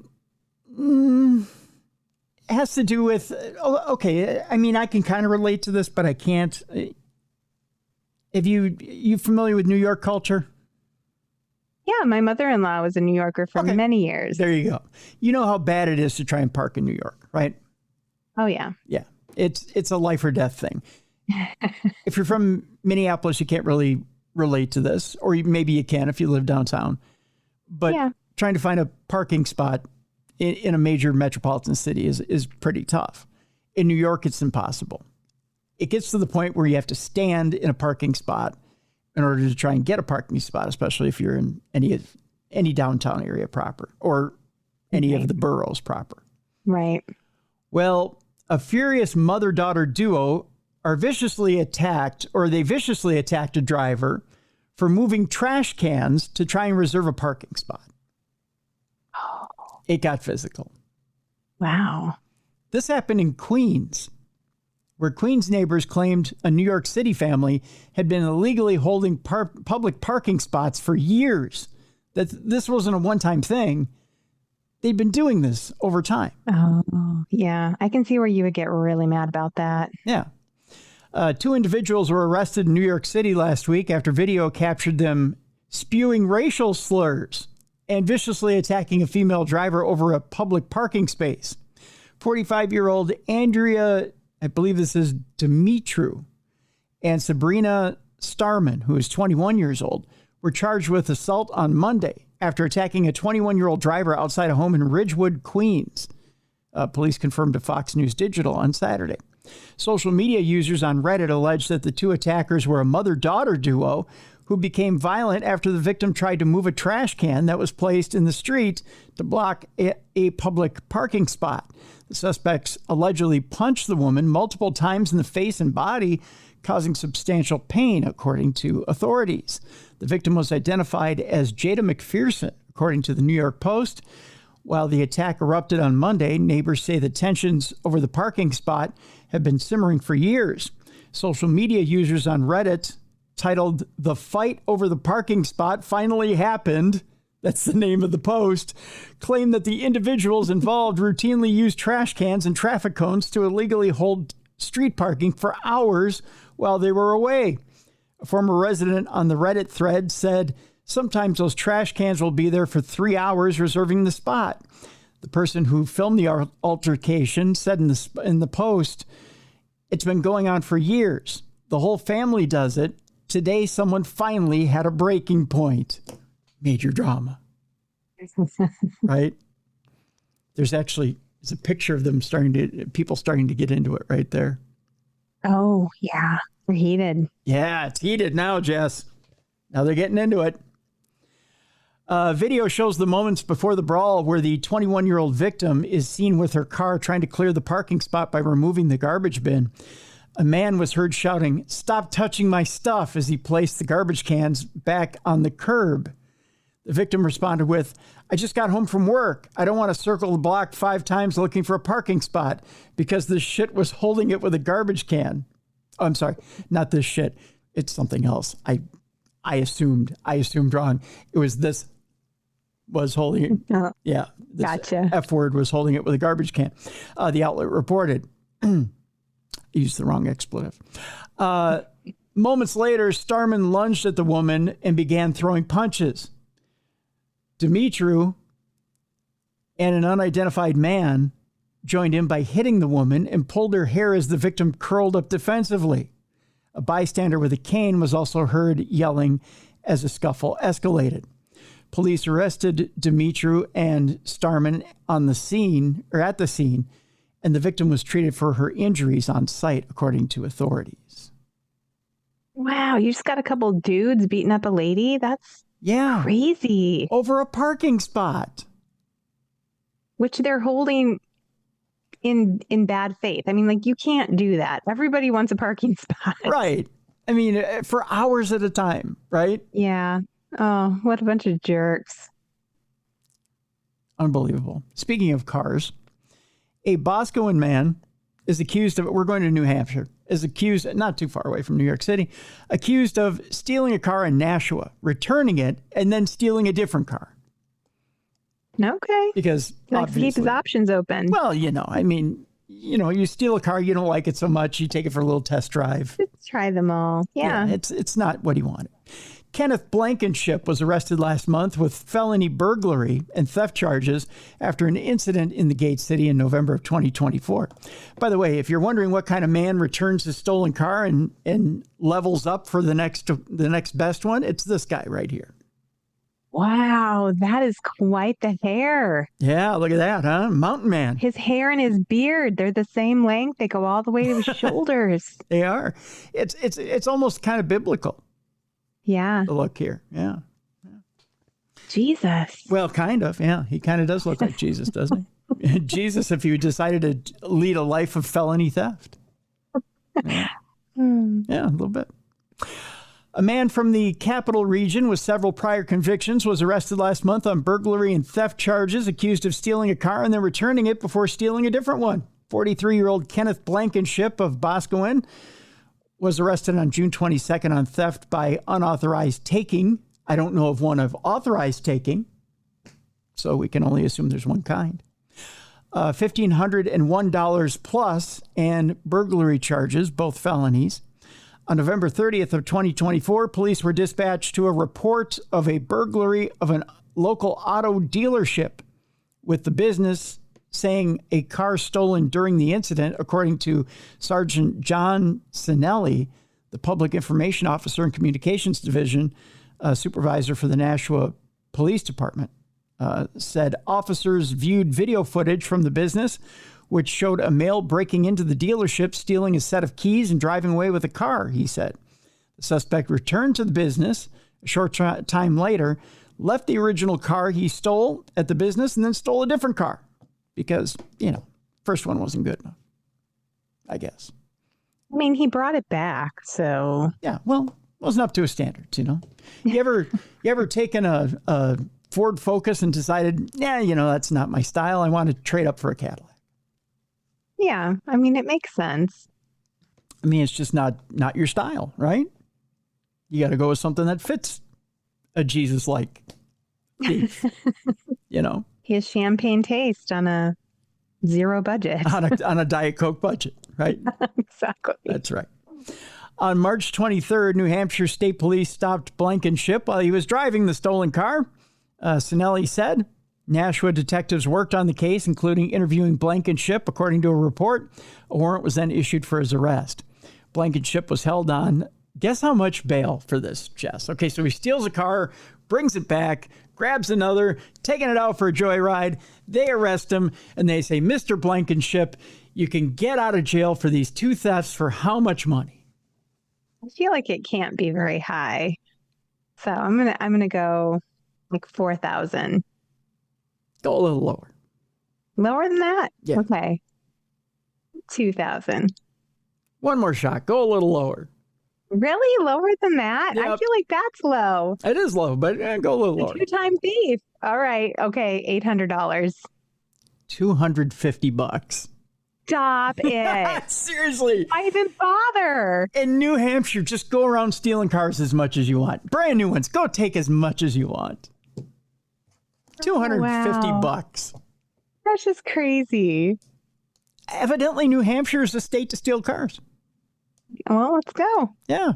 What do you want? You want a Bentley? What do you want? Ooh. Yeah. I'd like a Bentley. Yeah. I'd like to try them all. We'll just steal them one by one, return them, get the next. Hell, let's take a whole fleet. It's $250. Yeah. Little Escalade, Bentley, Ferrari. Mercedes-Benz.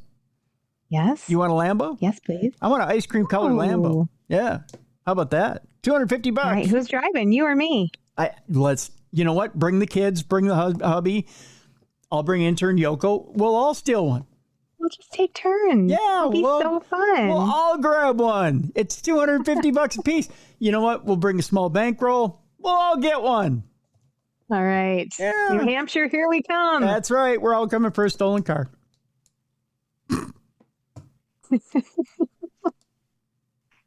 According to Superior Court records, Blankenship has a criminal history dating back more than 2 decades. Well, no doubt, because it's so cheap to get out of jail. In October of 2004, Blankenship was accused of criminal liability for the conduct of another and willful concealment in Concord. The conduct charge was dismissed in December of 2004, while the concealment charge says null prost. What's a null prost? Is that some sort of weird kitchen implement? Well, I think null means it doesn't exist, right? Null and void is usually what they say, but not processed, maybe? Maybe, in March 2005. Why can't they just talk in normal language, Tim? I don't know. I have no idea, Jess. In Franklin, in August of 2007, Blankenship was accused of simple assault and reckless conduct. He pleaded guilty to the assault charge in October of 2008, while the felony charge was null prost again with the kitchen implements just before trial. Blankenship was accused of 2 theft charges in Bow in January 2014. In Guilford, 11 months later, he was accused of burglary and resisting arrest. Blankenship was accused of witness tampering in Belmont of June of 2015. Jesus is a bad boy. He really is. He's naughty. Yeah. He was accused of bail jumping. Well, it's only $250. I mean, I spent twice that much on groceries this week. Right. I mean, it's pretty cheap in New Hampshire. He was bail jumping in Laconia in July of 2015. Blankenship pleaded guilty to the burglary, resisting, and bail jumping charges in August of 2015. He received two 1 to 3 year sentences, one suspended, and a 12-month sentence served concurrently. Boy, they are lenient there. They're really just letting him get away with one crime after another. He served 32 days. And in November of 2015, he pleaded guilty to one of the theft charges and received a 12-month sentence, suspended for 6 monts. Wow. So really, he only served 6 months. He's just like, hey, I'm Jesus. And they're like, oh, well, okay. Peace be with you. 6 months, right? I mean, yeah, you can get away with anything. Do whatever you want. The most he's ever served is a 3.5 to 7 year sentence, suspended for 7 years, pending good behavior. So he really didn't serve any time. Wow. What a life of crime. So no wonder the guy goes around stealing stuff. No consequences. They never made the guy serve any time. New Hampshire is so states I'm not moving to. New Hampshire. Right. Because evidently you get away with everything in New Hampshire. That's crazy. Yeah. So take whatever you want. They'll make more in New Hampshire. Yeah. I guess. Yeah. That's the way it goes. All right.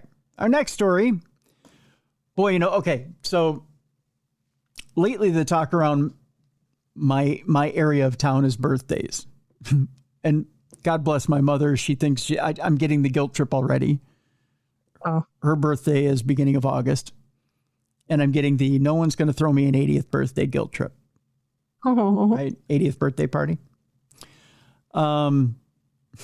So in her honor, here's this next story. Because I think I found her the ultimate birthday party. You ready for this? I'm ready. Mom, here's how we're celebrating your birthday. A Florida Keys man marks his birthday by doing meth, stealing a conch train, and picking up riders. Go. Let's go, Ma. You're going to try meth for the first time and steal a train. I mean, what better way to celebrate your 80th? I mean, I'll videotape it. We'll make a TikTok out of it. We'll become famous. That will become famous. 80-year-old gets high on meth and steals a train. I think that's probably the most perfect way to celebrate, right? 80, right? Yeah, why not? Yeah, riding the snake. After the joyride, police say they found him at the southernmost point buoy. So, there's water involved. Mom likes the beach. We go to Key West, Florida, where Key West police say a man told officers, "Today is my birthday," after being told he was under arrest for stealing a conch tour train on the 4th of July. Yes, his birthday was on the 4th, Jess. Yeah. According to an arrest report on July 4th, oh boy, I got to show you his booking photo. It's sweet. According to an arrest report, July 4th was indeed Jonathan Patrick Winslow's birthday. He has a patriotic birthday. His 57th birthday, by the way. He's facing 3 criminal charges after being accused of taking one of the famous vehicles on a meth-fueled joyride. Old enough to know better. Oh, boy, is he ever. He almost looked like he's Thomas the Tank Engine right here. Oh, my gosh. What is going on with his hair? Right? Look at that. He's got a little bit of meth head going on. He is rad. Isn't he, though? Look at that. Boy, I wish I had hair so I could abuse it like Thomas did there. Oh, man. If you did, we'd spike it like that for every show. I had spiked hair at one time. Did you? I want to see a picture. I'll find one for you. Okay. I'll send it. I'm going to text it to you. Not everybody's going to get the pleasure of seeing that again. They've seen it. Not going to post it? No, I posted it once before. I'm not going to do it again. But I'll send it to you. Okay. Just don't repost. That's all I ask. Promise. Police went to the Conch Tour train depot at 1802 Staples Avenue just before 11:30 a.m. on Friday after receiving a report that a conch train had been stolen and was being GPS tracked around downtown. Thomas was having a good birthday. An arrest report states that Winslow of Big Torch Key left his Kia behind at the depot. I would too. Still running with rock music playing on the radio, Jess. All right. Hot Rockin' 102. Playing in the Kia. He was a rocker. That's right. Oh, yeah, with the hair, of course. Yeah. A little bit of Cinderella on the 4th of July. Exactly. Here's Cinderella and Shake Me on Hot Rockin' 102. Police said an employee told officers that he had come into the depot, claimed he used to work for that company years ago. Well, of course, that means he can take the train, right? Hey, then. And he asked for a tour of the train. They said he then got into one of the vehicles and drove off, leaving the employee confused. thinking that Winslow may have had permission to take the train. Probably not. Winslow did not, by the way, police said. Another employee was able to retrieve the stolen conch train near Duval and United Streets, according to police. Authorities said Winslow had even picked up 2 random passengers while driving the vehicle. Now, then it's a party. They had no idea their driver was high on meth in a stolen train. Hey, come on, you want to ride the train? It's my birthday. He scratches at imaginary bugs. Hey, I got bugs under my skin. You want to ride the train? Me and my imaginary friend Alfie are driving the train. You want to ride the train? It's $5. You got to charge too, by the way, when you're driving the train for your birthday. Of course. Yeah. You want to take a hit off this pipe? It's my birthday. They found Winslow at the southernmost point buoy. Police said he exhibited rapid speech. And see, I wasn't far off. See, my impression was pretty accurate there, Jess. You nailed it. It's like you were there. It's like I was smoking meth with Thomas. Police say he exhibited rapid speech and appeared excited. And when being told he was facing charges, claimed he merely borrowed the trolley, saying he used to work for the company. And today's his birthday. See? Today's my birthday. Today's my birthday. Want to take a ride? Huh? Hot copper? Want to take a ride?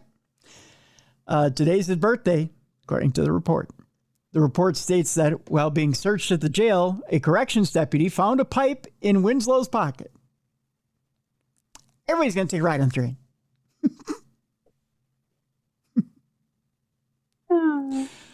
Okay. So here's the $1 million question here, Jess. They found a pipe. They get him down to the jail. How much do you think the birthday boy had to bond out at? Well, please let it be over $1,000. Yes, it was over $1,000. I mean, he took a train, for God's sakes. Okay, I'm going to go with $3,000 on this one. Let's go a little higher. Really good for them. Okay. 4,000. A little higher. Really? Okay. Go a lot higher. Okay, so 75,000? Or not 75,000, 7,500. You were closer at 70. It's $60,000. Stop it. Yeah. How does he get that amount? And that other guy got 250. That's just crazy to me. I mean, they're both theft of a vehicle. Well, probably because it's a municipal train, I think. I guess. Yeah. Because it's city property. So. Okay, so we're learning we can steal cars, but not municipal vehicles. You can't steal the city train. You can't steal the conch train. Yeah. Conch train is important. Stealing a Kia, not important. Stealing the conch train, pretty darn important. Can't do that. Can't do that. All right. Let's see here. I believe are we close to not safe for work time? Oh, I think we're one story away here from not safe for work. Although, you know what? I think we can call it not safe for work as of right now. Okay. So here's the deal. I sound like I've been hitting the pipe myself. It is not safe for work time. In other words, it's time now for you to lock the kids in the closet, lock the boss in the office. You got to keep everybody away from this segment that doesn't necessarily need to hear it. So that if they need to put on earmuffs, they can't hear this segment. We're going to do so in 5, 4, 3, 2, and 1. All right. So we got a couple of surgery stories to begin with, Jess. Here's the deal. We're going to start off with, by the way, you don't require a lick of it. I'll just say that to begin with for this first story. Okay. But if you did, and let's just say you had to go to a plastic surgery Club Med type situation. Okay. Would you where would you find yourself going to? Would you choose to go to a salon setting, or would you go to a licensed doctor? Oh, for sure, a doctor. You wouldn't take the Mexico route? Definitely not. You wouldn't, like, say, go to someone's shed No. in Florida? No sheds. No sheds? No, you wouldn't do anything like that? No, that's scary. I mean, even if there was a deep, deep discount? I'm talking deep, deep, deep discount. Yeah, that sounds like a good way to get like hepatitis or something. Well, or die. Well, there's that too. But I'm talking deep discount, though. I mean, just to, take the chance. Deep discount. No. Because then they're going to mess it up, and then you're going to look really weird. Well, there could be that. This story that comes to us from Florida, and I'm just giving it a second to populate here. It's one of those days with my iPad. Has to do with a botched Botox session in Florida. It came from a backyard. I can't even wrap my head around this, Jess. A backyard med spa. What? Those words don't form right in my brain. A backyard med spa. Okay. And it left a woman with facial paralysis. We go to Port St. Lucie, where a Florida woman has been arrested after police say she was running a med spa in her shed in a Port St. Lucie backyard. Was it at least a she shed that looked nice, or was it just like a tool shed? Is that a she shed? No, that's like a trailer shed. Yeah, that's like one you'd buy at Lowe's or Home Depot for like $200. Yeah. Oh. Yeah. That's like a place you keep your tools. Yep, that is not where you get your Botox, ladies. Yeah. Or gentlemen. How much do you think it probably costs to get your Botox out of that deal? Let's say, well, it depends on what part of your face you're having done. So, take some more units for the bigger circumference. Got a big. I'm gonna say $100. Big forehead. It might be a couple $100. In May of 2025, a woman went to the Port St. Lucie Police Department claiming she believed she was a victim of an unlicensed medical professional who was operating an illegal med spa out of a shed. The victim told police she experienced facial paralysis after getting an injection in Rosa Mania's makeshift med spa. There's so much wrong about that. I mean, shame on you for when you walk up to that, you don't turn around and walk away. Right. Yeah. You should just, even if I saw that on Facebook Marketplace, I'd run around my house and run away. Yeah. After Mania was confronted about the injuries, police say she was confronted about the injuries. Like, really? You maimed yourself? It's like, look at what you did to me. Now, you say you'd pay $100? I mean, I wouldn't pay anything, and you couldn't pay me to go there. But I'm going to guess 100, maybe. Was it less? You are sitting down, right? Yeah. After Mania was confronted about her injuries, police say she refunded the $325 because the paralysis persisted. What? She paid $325 for a med shed Botox job. Okay, that's not even really a discounted rate, honestly. Right? Yeah, what? $325 to get shot up in a shed. Nope. Mania asked the victim to return so she could inject her again, but this time with vitamins to reverse the effects. No, I would not let that lady near me with a needle. Shoot me once, shame on you. Shoot me twice, you might as well shoot me with a bullet because I'm stupid. I deserve to be put down. I hope she said no. Since she was still experiencing paralysis, the victim said she asked to see Mania's medical license and supporting certificates. However, according to PSLPD, Mania gave her a censored, altered certificate of phlebotomy. The victim said she contacted the issuing agency and learned that it had expired in February of 2024. Police say Mania was also told the victim she was a doctor in the Dominican Republic. While executing a search warrant, detectives found evidence to support the victim's claims. Some of the items found included medical beds, medications, vials, needles, fat sculpting machines, PRP injections, microneedling equipment, laser hair removal equipment, laser lipo machines, massage equipment, facial equipment, injectable devices for fillers and Botox.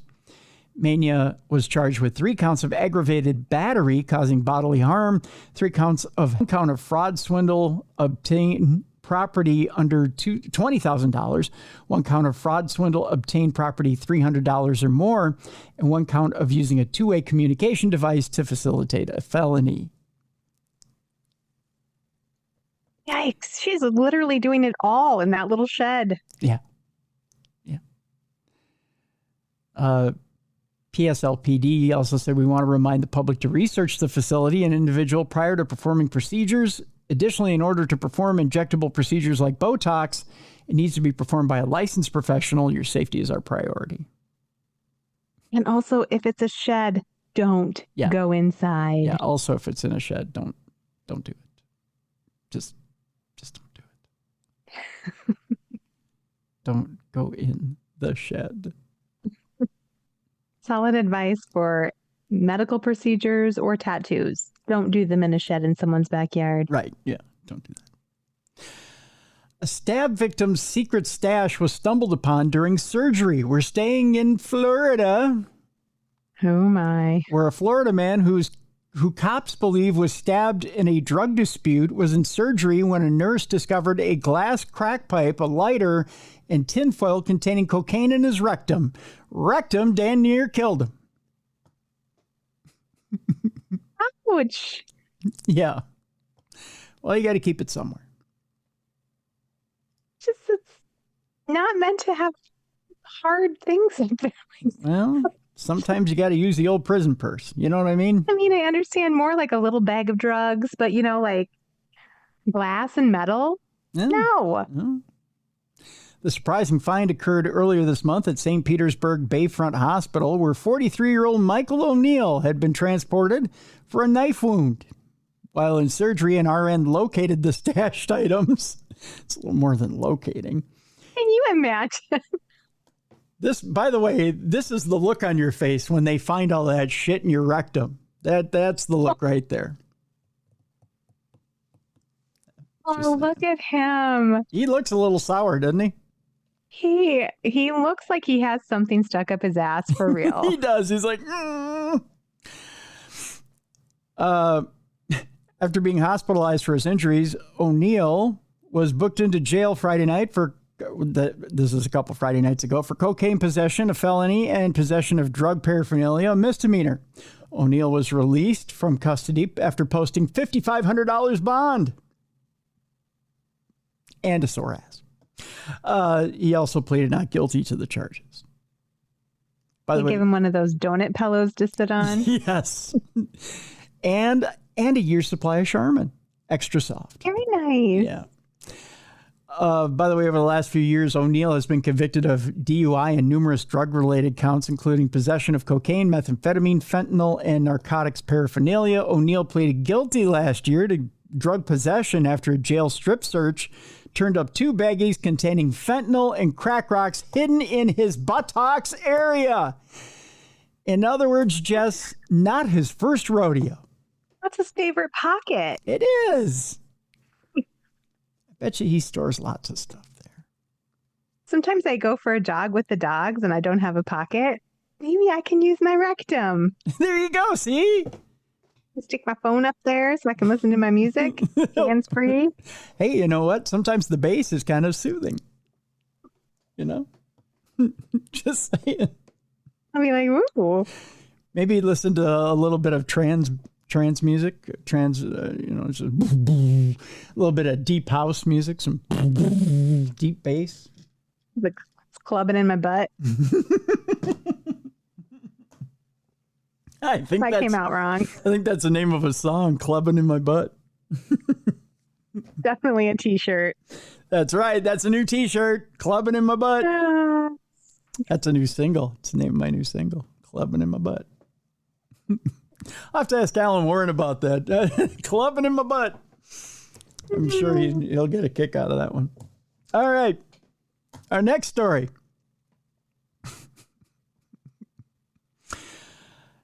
Speaking of fetishes, this next story has to do with a fetish. Detectives are baffled after a man steals 53 right-footed shoes from a Queensland business. He only likes the right foot? He evidently likes the right Weird. foot. The right naked foot. Huh. A man allegedly stole 53 right shoes from a business in Queensland, baffling detectives who are trying to track him down. The unknown man, who was caught on CCTV entering a shopping center in Brookfield Road in Kensmore, Brisbane on July 7th at 7:35 p.m., can be seen walking to a number of bags holding shoes, which are placed on tables in the middle of a common area in the shopping center. He then opens the bag of shoes. Police allege that he took 53 right-footed shoes only, not pairs, before putting them in a suitcase and popping it into his trolley before leaving the center. The store, which is called Shoe Fashion, released a statement on Instagram calling out the alleged thief the day before. At some point last night, this is their statement, someone treated themselves to a little shopping spree at our covered sale table and took off with 53 right foot boots. Now we only ever pop the right shoe out on display to stop things going walkabout and keep things simple. But it seems someone didn't get the memo. Where are the 53 right foot boots are off to, we may never know. Well, they're gone now. The store. Maybe he has a girlfriend that only has a right foot. Maybe she's an amputee. Oh, that's a good point. There could be a logical reason. There could be. The store also asked the question on everyone's minds. The person who took off with a rather very unbalanced haul, were you aware you were grabbing solos? Maybe he wasn't. Well, he had to be. I mean, it's not like shoes are light items, right? I mean, you got to be aware that you're only grabbing one at a time. I mean, I think you would notice, but some people are so dumb. That's true. The Post also said the company had caught the entire thing on CCTV footage. Queensland police have released the footage to try and identify the man. Detectives have not said why the man took the shoes. He does look like he might be a little daft. I mean, he looks like he's a little clueless right there. It's quite a funny look on his face, yes. He does, yeah, like he might be a little lost. Maybe he did just take the righties just because. Yeah, or maybe just unaware, and he got home and opened his suitcase and he was like, son of a... They're all right. No lefts. All right, our next story has to do with an off-duty Border Patrol agent in L.A. accused of assaulting a Long Beach officer in a shoreline village. But where he assaulted this police officer is a little alarming. An off-duty Border Patrol agent was charged with assaulting a Long Beach police officer and resisting arrest in the Shoreline Village parking lot after an altercation at a restaurant.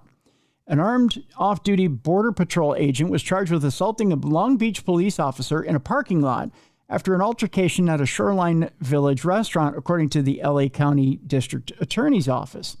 29-year-old Isaiah Anthony Hodgson is charged with 3 felony counts of resisting an executive officer, 1 felony count of battery with injury on a peace officer, and 1 misdemeanor count each of exhibiting a concealable firearm in public, having a concealed firearm on one's person, and carrying a loaded firearm on one's person, according to the district attorney's office.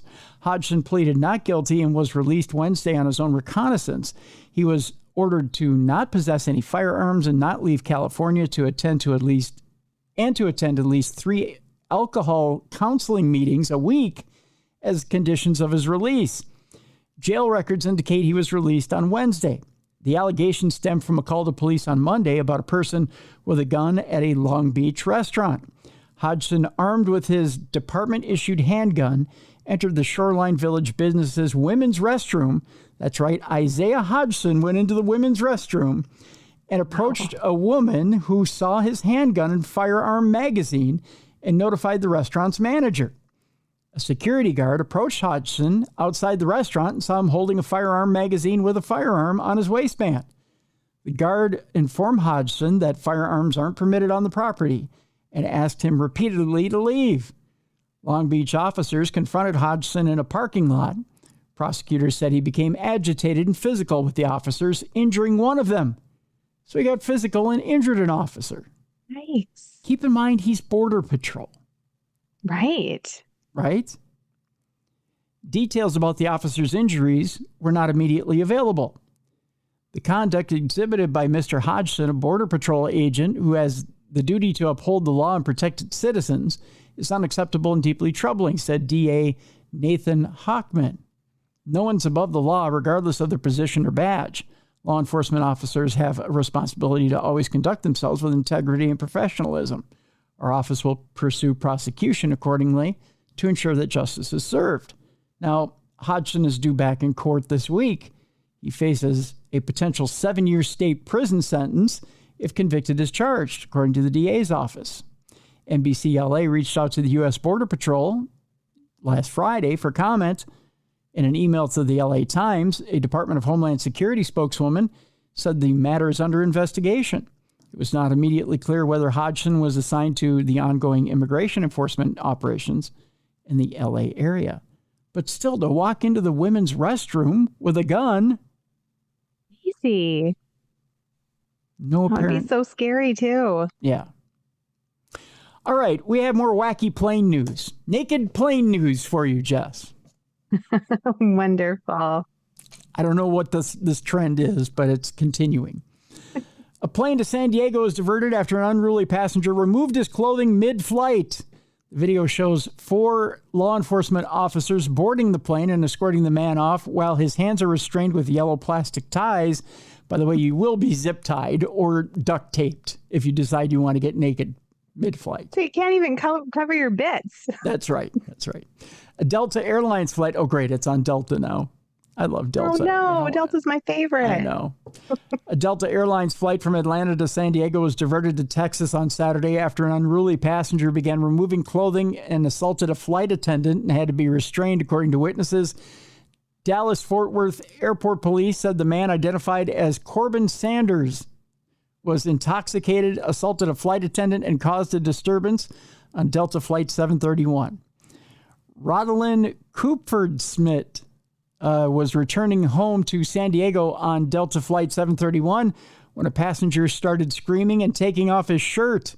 He kept saying, "I want to go home. I want to go home. I want to see my family," Kupferdsmith said, adding that she believed the passenger may have been under the influence of drugs or alcohol. Other passengers who were sitting closer to the unsettled man attempted to restrain him before flight attendants arrived. After about 30 minutes of trying to keep him calm and about 2 hours into the flight, an employee announced over the loudspeaker that the plane would be diverted to Dallas-Fort Worth International Airport. Police said when they arrived, Sanders was slumped over and had slurred speech and bloodshot eyes and needed help standing and walking off the plane.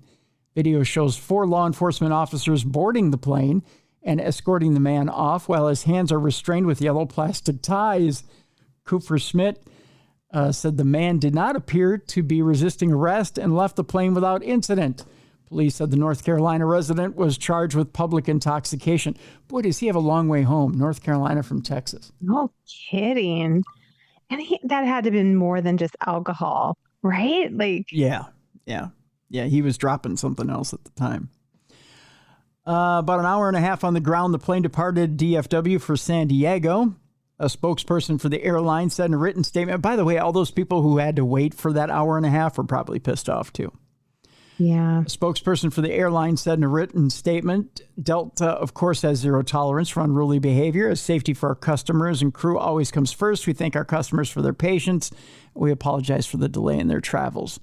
Kupferdsmith praised Delta for their handling of the incident. They did what they could do, she said. Staff was great, and we were able to safely get him off.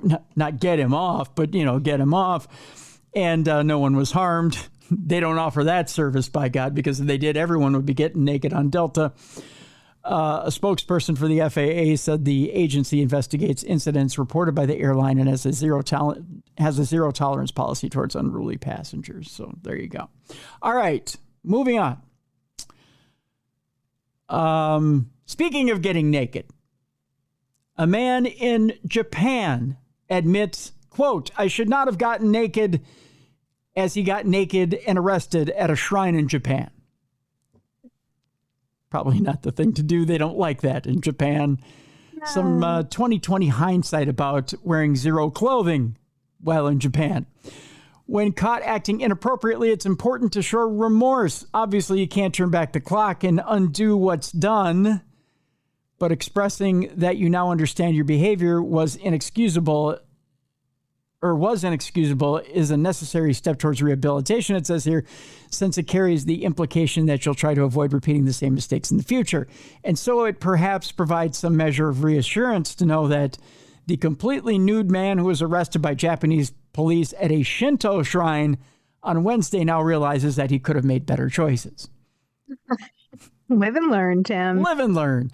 On July 2nd, police in the town of Shikokucho, I believe this is, Eheim Prefecture, received reports from residents of the Doicho neighborhood that there was a naked man walking through the neighborhood, with specific mention that his private bits were exposed. Before officers could arrive on the scene, though, the man had moved on, and so they began a search, which ended at a local shrine where they found the still unclothed individual. He was immediately placed under arrest for public indecency. He wasn't decent. He was indecent. The man has admitted to the charges, and they would have been pretty hard to deny, seeing as he was naked when the cops found him. Shrines in Japan don't really have interiors that can be accessed by non-staff. So when you visit one, you're essentially still in public. But there's more to the man fessing up to the crime that can simply being caught red-handed or bare-bottomed. As in his statements to the police, he said, "I should have not gone out naked." That's the quote. The 48-year-old man, yes, he's old enough to know better, is a resident of Shikokucho, I believe is how it's pronounced. And while it's surprising that he'd go out for a stroll naked with the community he lives in, speaking practically, it is pretty hard to get very far from home on foot without any clothes on, especially since he was arrested at 10:40 in the morning, meaning that he wasn't slinking around with his privates uncovered under cover of darkness. With the matter of whether the man committed the crime or not settled, the police are now investigating what possible motive he could have had, with online commenters speculating or pointing out that it had been really hot in Japan the last couple of days, and also floating the theory that he might be a Terminator. I don't think Terminator. I don't think he's how they land and they're naked. He's Arnold Schwarzenegger. Yeah, he's Arnold Schwarzenegger. We have 2 more stories here. You got time for me here? Let's do it. All right. An Italian belly dancer is arrested in Egypt for using seductive techniques. That's her job. Right. An Italian belly dancer has been arrested and detained in Egypt for using seductive techniques. I believe the name is Sohila Tariq Hassan Hagag. Is a naturalized Italian, but born in Egypt and holds Egyptian citizenship. She dances under the name of Linda Martino. Oh, that's much easier to pronounce. And has more than the other name is sexier, though, Tim. It is, right? A little Sohila Tariq Hassan Hagag. Yes. For you.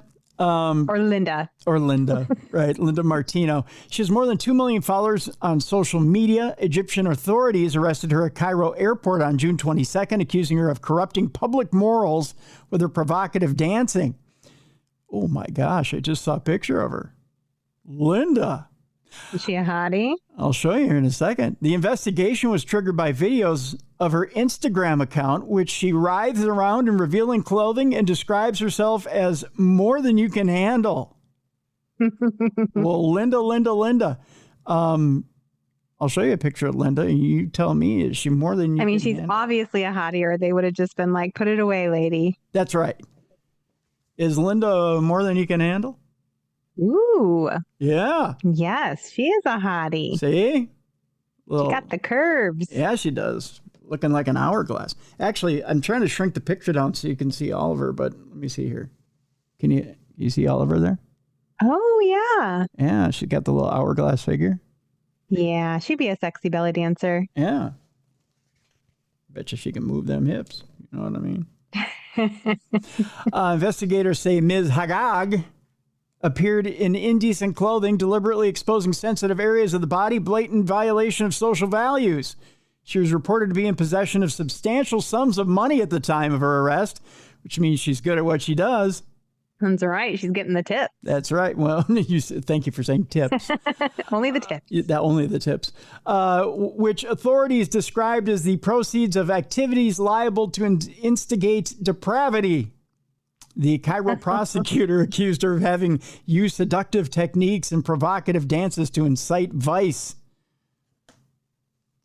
Okay, she's good at her job, so. I mean, she's some of us like that. No need to be jelly that she's doing her job well. Yeah. She's expected to remain in jail for at least another 2 weeks. The Italian embassy in Cairo is seeking urgent clarification on the case. And they probably want autographs. Just saying. Yeah. Yeah. They wanted to reenact the crime. Yes. Yeah. Here's a couple more dollars. Can you show us exactly how good you are? I need to fully understand what you've done here. Yeah. Ms. Hagag, by the way, moved to Egypt several years ago and has built a highly successful career. She was previously married to an Italian and is said to have relatives in the Veneto region. I'd like to see her Veneto region, you know what I mean? She'd probably show it for you for a little money. I'm sure. Nothing's free. There's no freebies. And there are no press passes, I'm sure. Speaking of no freebies and no press passes, a naked duo was having sex in a stolen RV in West Virginia. This sounds like all right. This sounds like it. And by the way, you would not want a freebie from these two. I'm just saying. Oh, ooh, no. This one's going to get a little rough, Jess. I was singing a little Country Roads in my head when you told me about this story, Tim. Country Roads, take me home. Take me home. This one, by the way, we're going to need a palate cleanser from. Okay.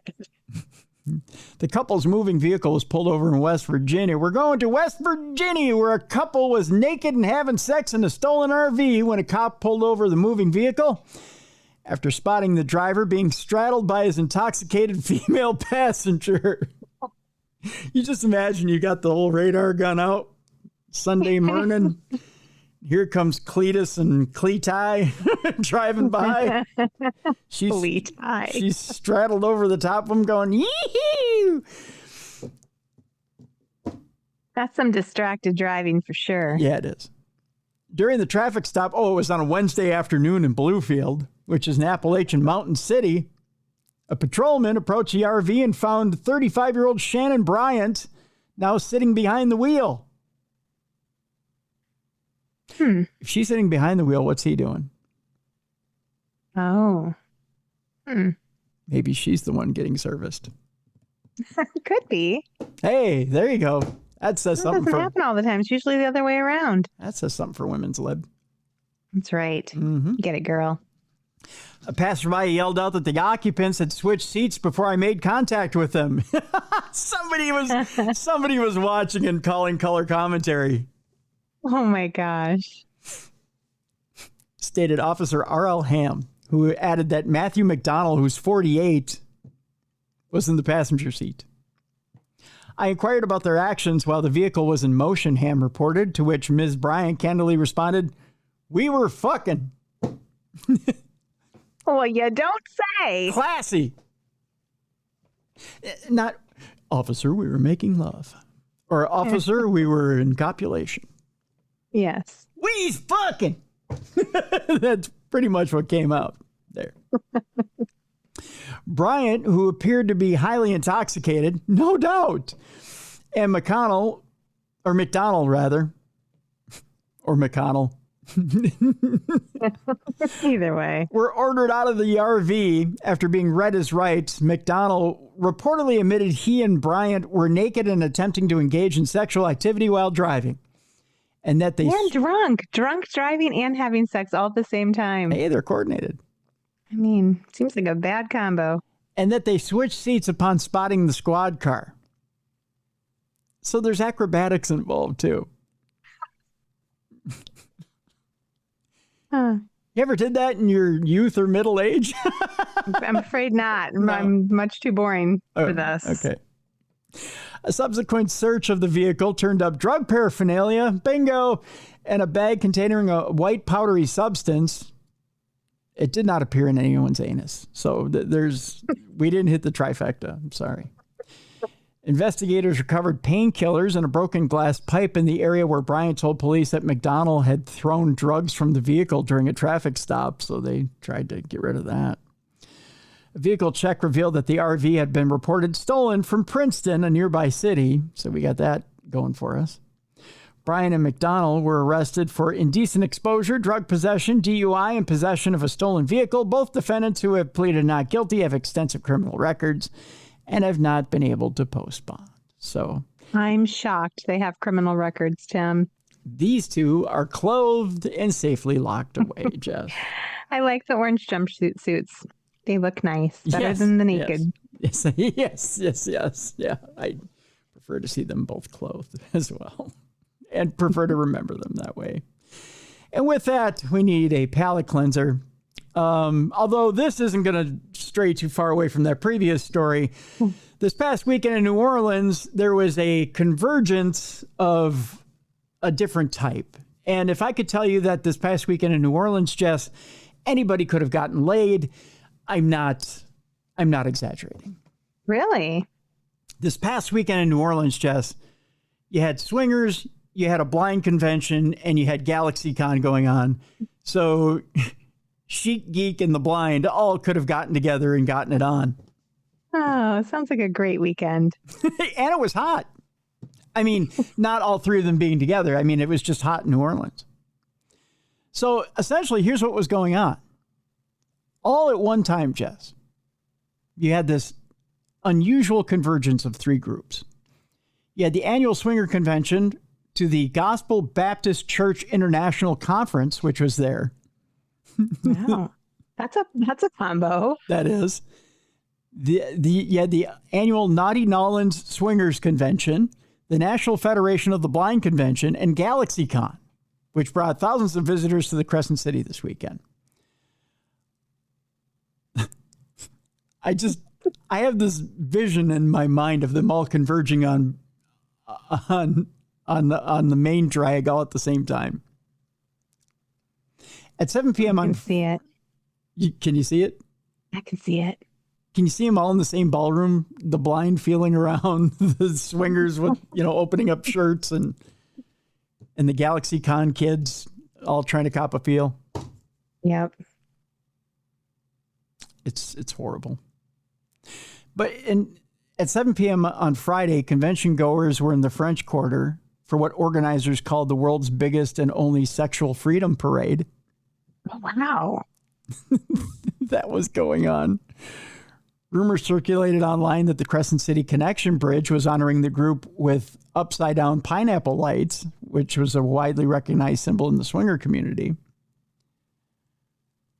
A professional nursing organization was there. They were in town for the weekend.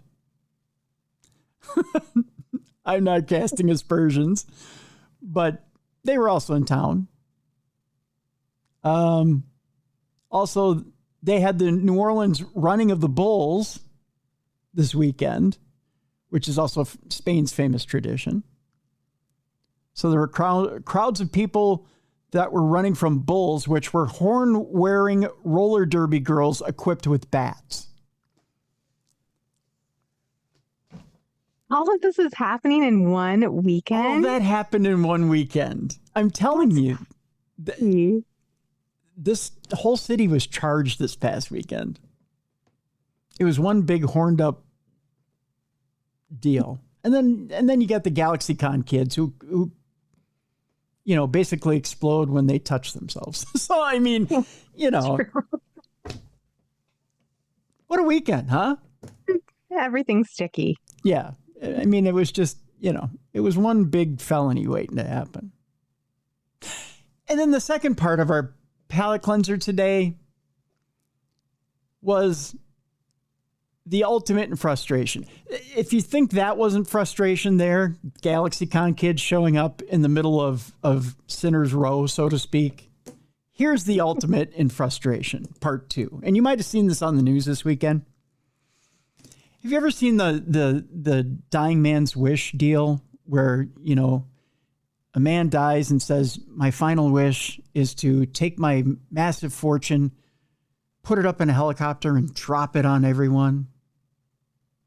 Yeah. One of those stories. That happened this past weekend.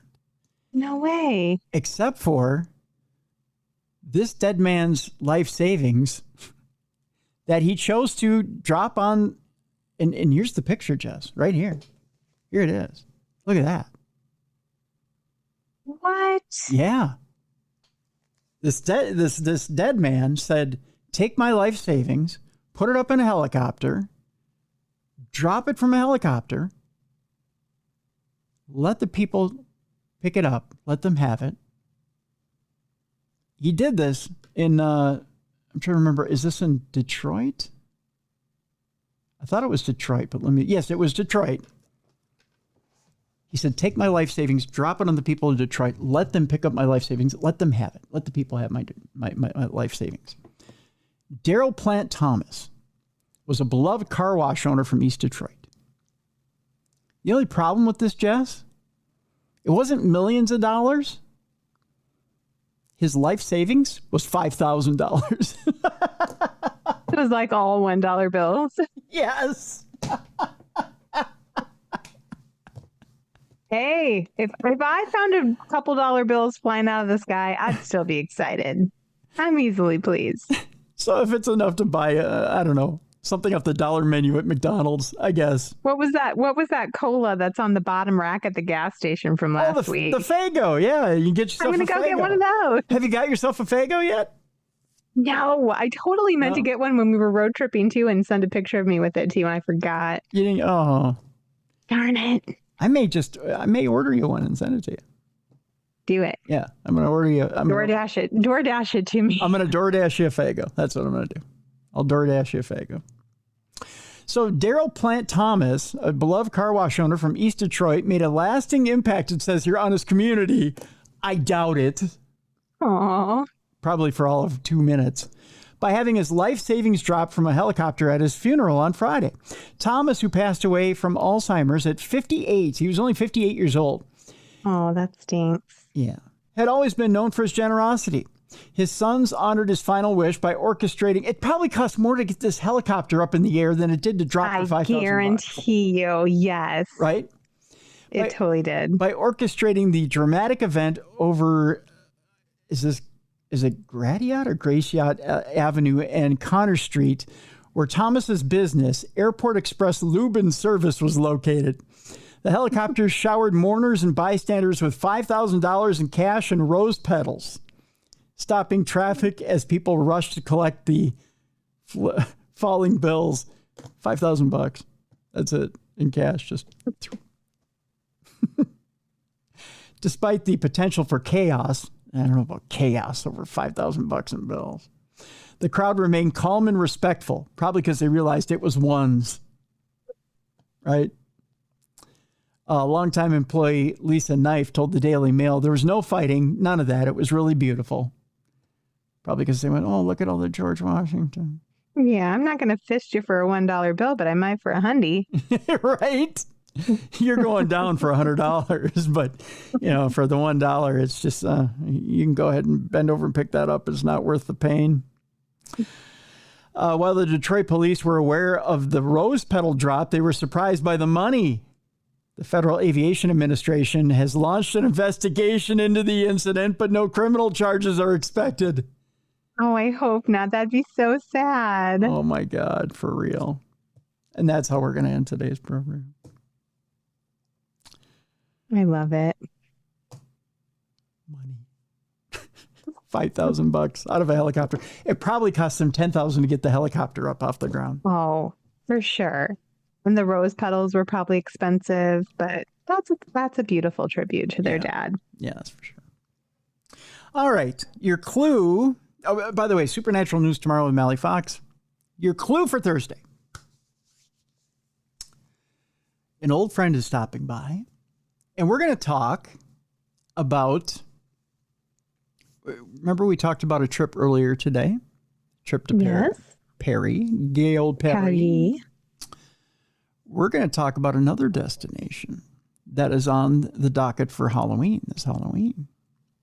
Ooh. We're going to talk about Romania and spending Halloween in Romania with the, I'm just going to tell you, with the, just tell us, the great grandnephew of Bram Stoker. Very cool. Dacre Stoker will be with us on Thursday. I love it. Yeah. He's a great guy, wonderful author. And he's going to be with us on Thursday, Jess.